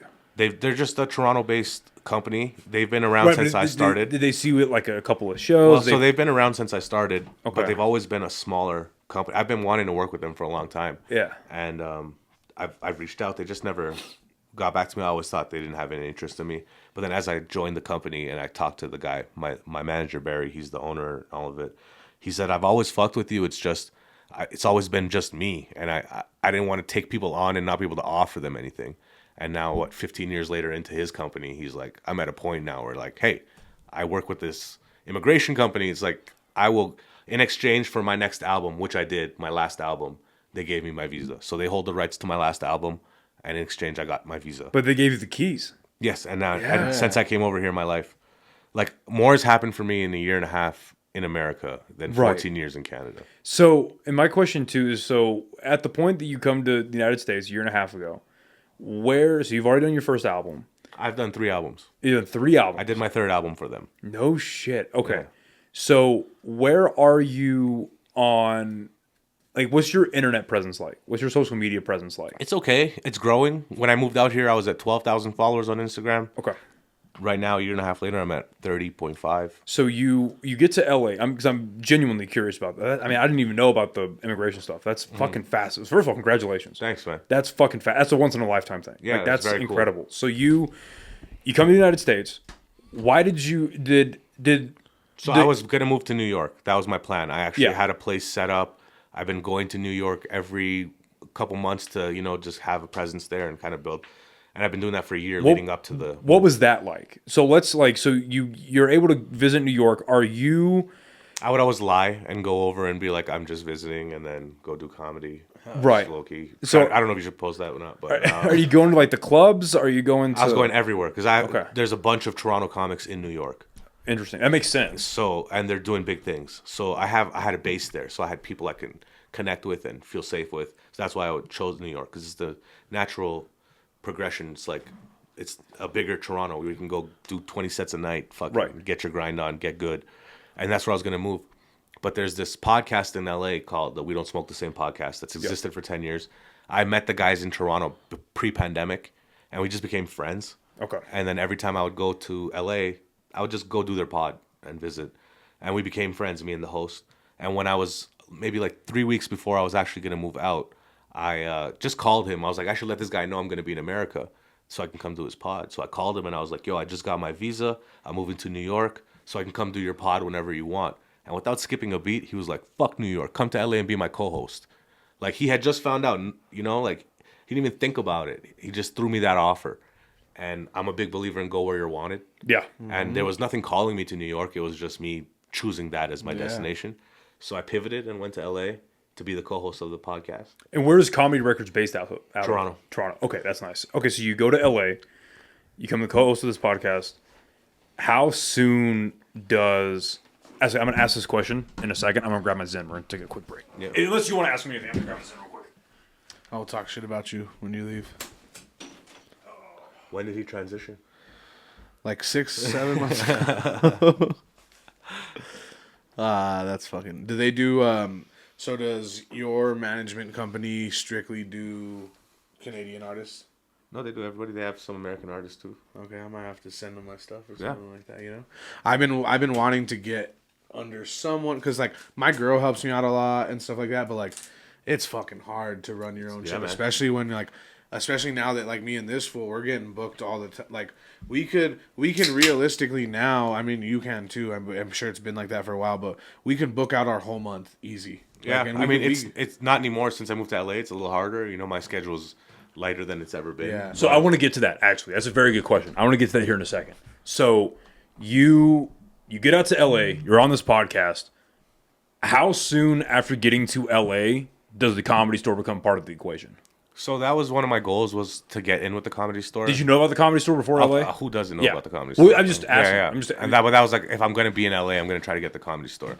So before I even got my visa, I got a call in Toronto one day from the guy who ended up being my manager saying, yo, there's this Indian comic coming to Toronto from LA. They want an Indian comic to come open for him. Can you come open for him? And it was a big theater, 800-seater, 2 shows. And I was like, hell yeah, you know? And I went and I showed up, and it was Rene Vaca. And I get there, and I'm like, yo, you're Indian? And he goes, I'm Mexican, fool. And I'm like, That's a great Rene I'm like, Vaca this is the impression. only reason I got this gig, because they told me you're Indian. And we laughed about it. That's what I'm Mexican, fool. And this is in Toronto? This is in Toronto, because I had never seen his videos before. It's This is so funny how he they was say blowing he up, looks but he wasn't. He Indian. hadn't peaked yet, right? And then I remember I did the show. He gave me 20 minutes right before him, and I remember coming off stage. And when I came off stage, his current road manager at the time, and his camera guy were all just standing there, and I was like, and they were like, "Yo, you're actually funny," and I'm like, "Oh, thanks, man." They're like, "No, like we get local openers everywhere we go, and it's just usually trash. So like, what are you doing in Toronto?" And I explained my visa situation to them, and he was like, "That's fucked up." But he goes, "If you ever move to LA, you hit me up." So when I moved, that was the second phone call I made, was to Rene. And these Mexicans, bro, didn't skip a beat. He took me on the road with him for like 2 weeks. I started doing theaters. As soon as I moved to LA, I started doing theaters with him. And that lasted for like 2 weeks, because then he really started to blow up to the point where, like, he's still my dog. I saw him the other day, but like, he's at another stratosphere where he can't, like, I can't be everywhere. He can't do everything for me all the time. You know what I mean? So he helps me out when he can, you know, still puts me on shows and stuff. But that was a great introduction. So I got a little bit of notoriety. You skip a little steps when you get out there. Like, who is this guy? He's already on the road. He just moved here. He's on the road. I'm doing this podcast. And then maybe 3 or 4 weeks into it, I get connected with Russell. So before we get to Russell Peters, what I think is fucking beautiful about the story is, I didn't know about the Rene Vaca thing, but there is something real too. Because again, I think they get a great point. When you get to LA and you're already doing the road, you're doing theaters with Rene Vaca. So who the fuck is this guy? Like, this guy just showed up, and I was like, who is this guy? Nobody knows that you've been doing stand-up for well over a decade in a completely different country where there is really not a lot, if any, opportunity for doing stand up. But In front of Latinos, he took me on the road, and the first show I did, 2,200 Mexican people.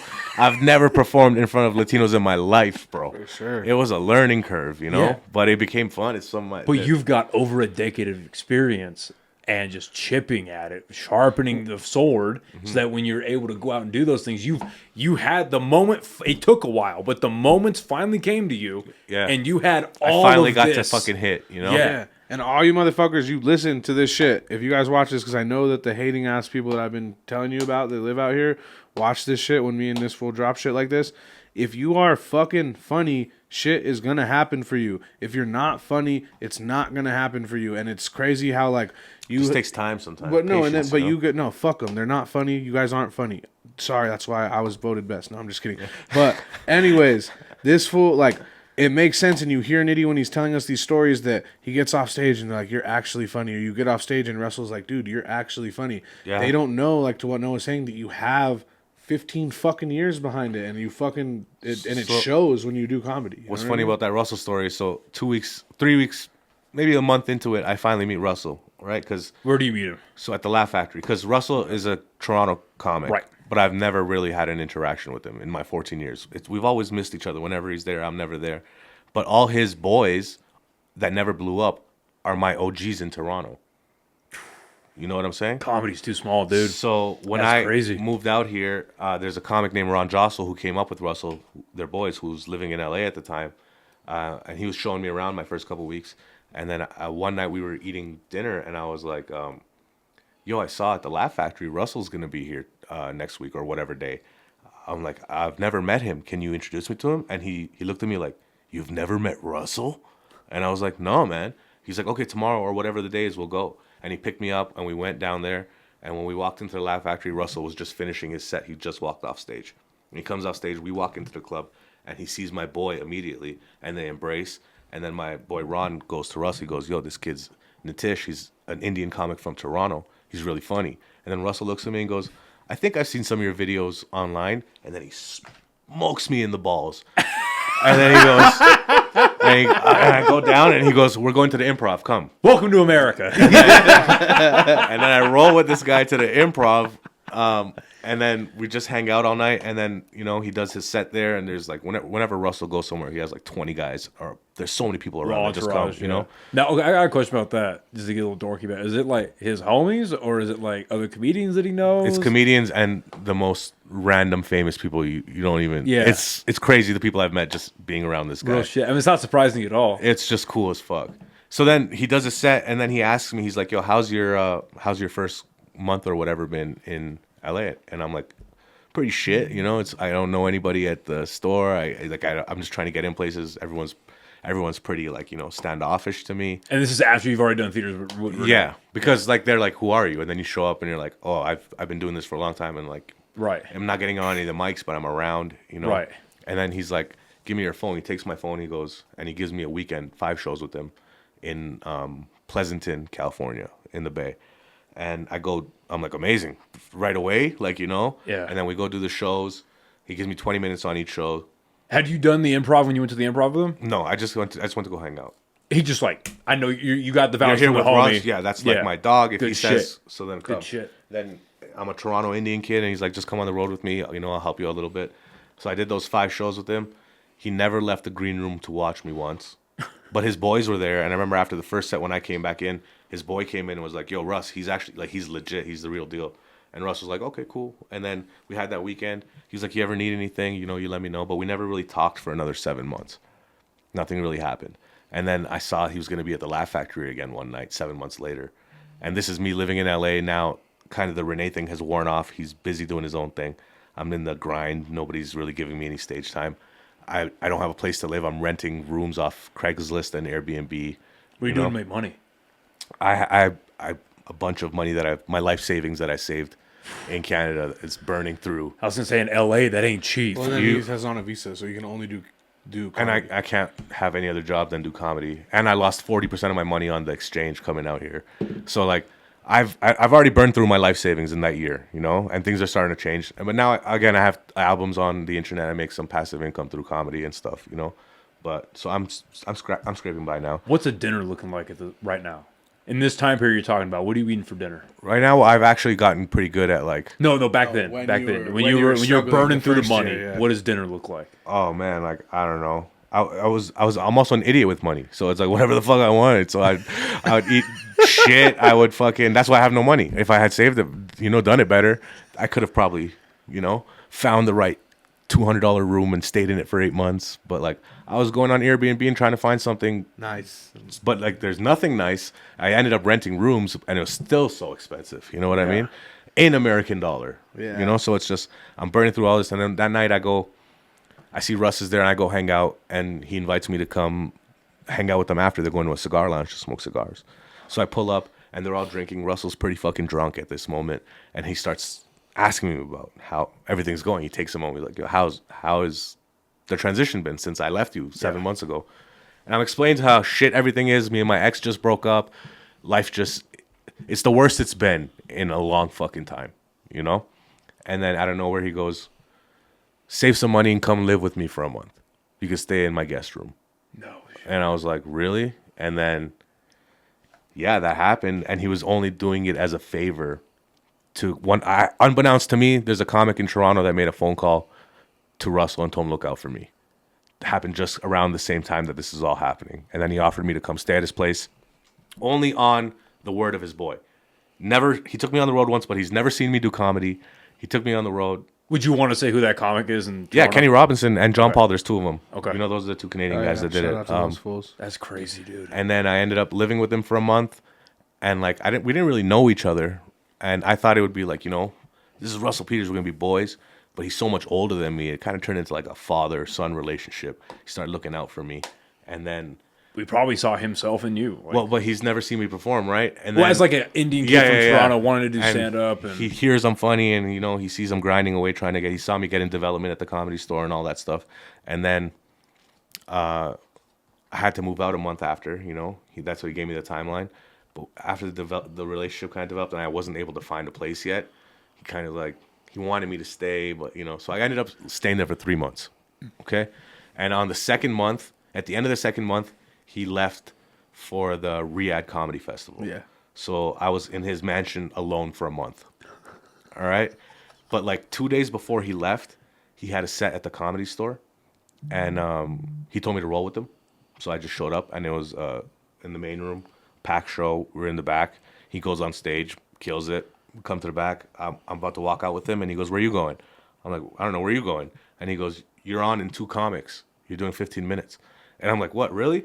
And then he kind of leaves, and I'm like panicking. I got to do my 15 out of nowhere.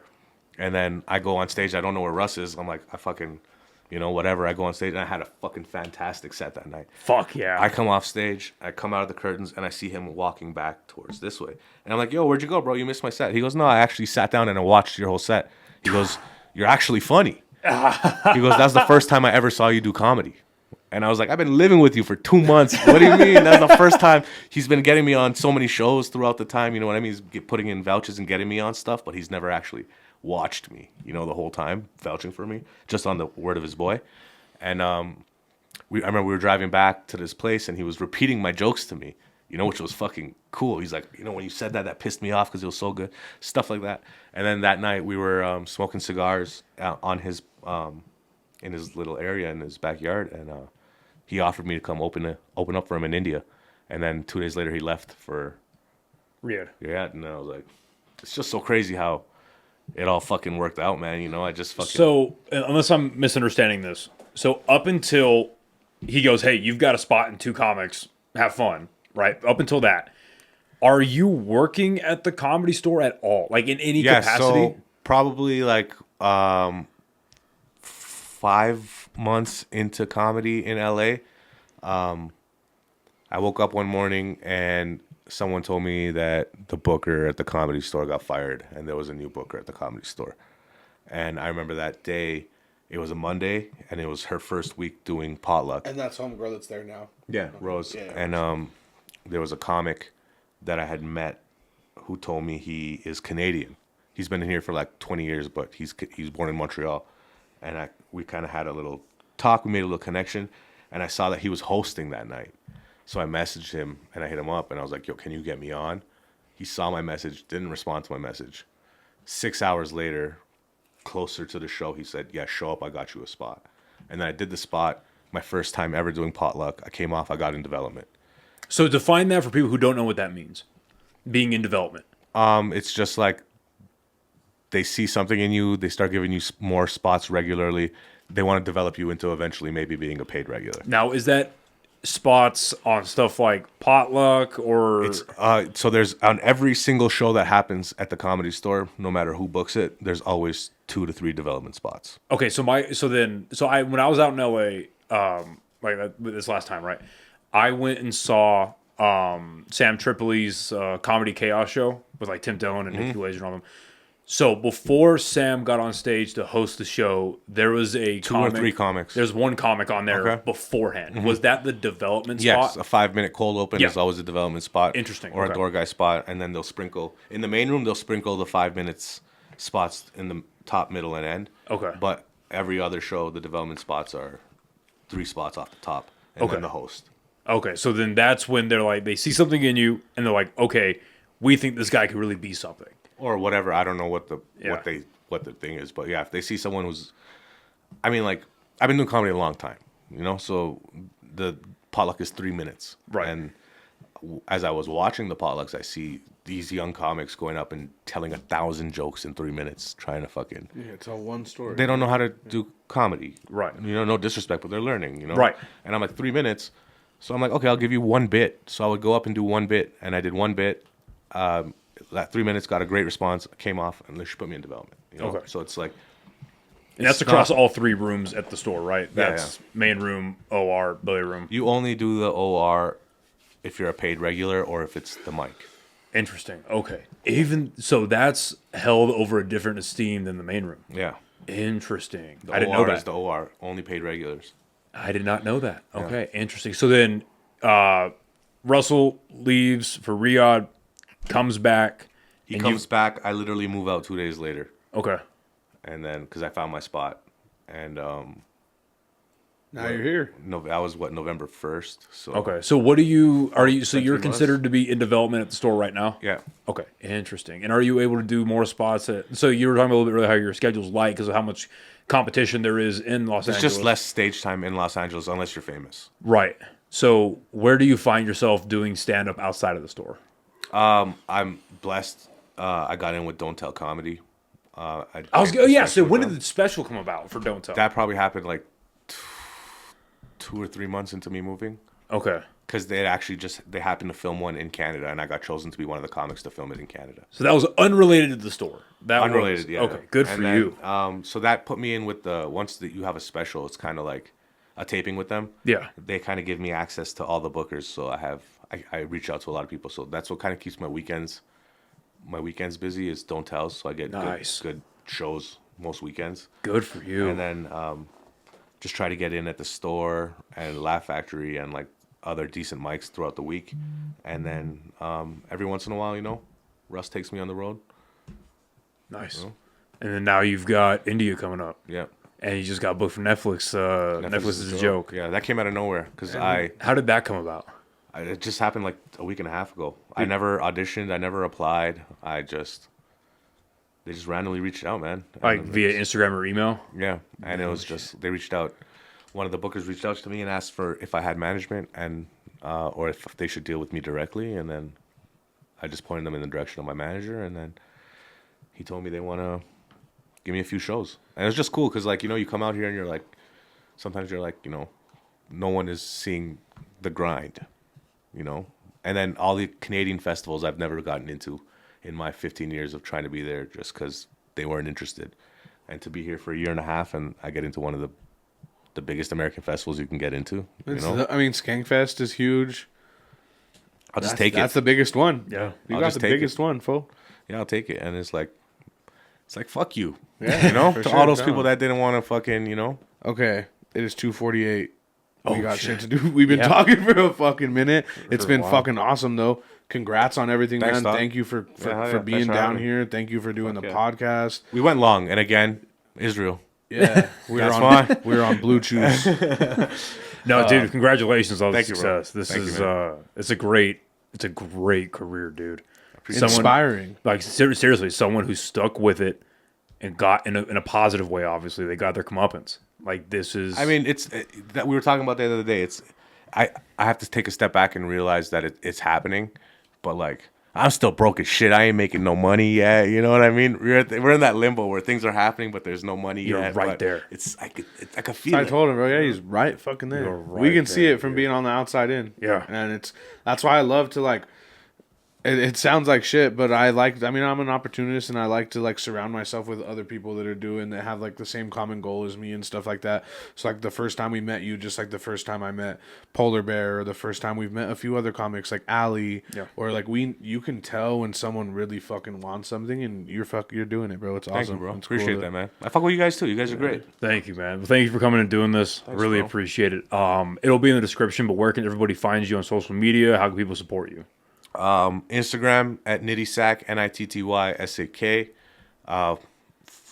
Watch my YouTube videos. Come out to shows. Follow me and come out to shows, man. Help me sell tickets. And if you want to send him money, send it to my Cash App. Yeah, you're the real deal. You're doing it, dude. It's Thank you, fucking bro. awesome to see. Appreciate it, man. Glad we met out in Austin. All right, Shit, now let's dude. all put our dicks in a Magnum. Thank you, everybody, for listening and watching. Support Improvised Intelligence. Support Last Laugh, the podcast. And we'll see you next time. See you And next most of time, all, Albuquerque. support Israel. Bye, everybody. That was great.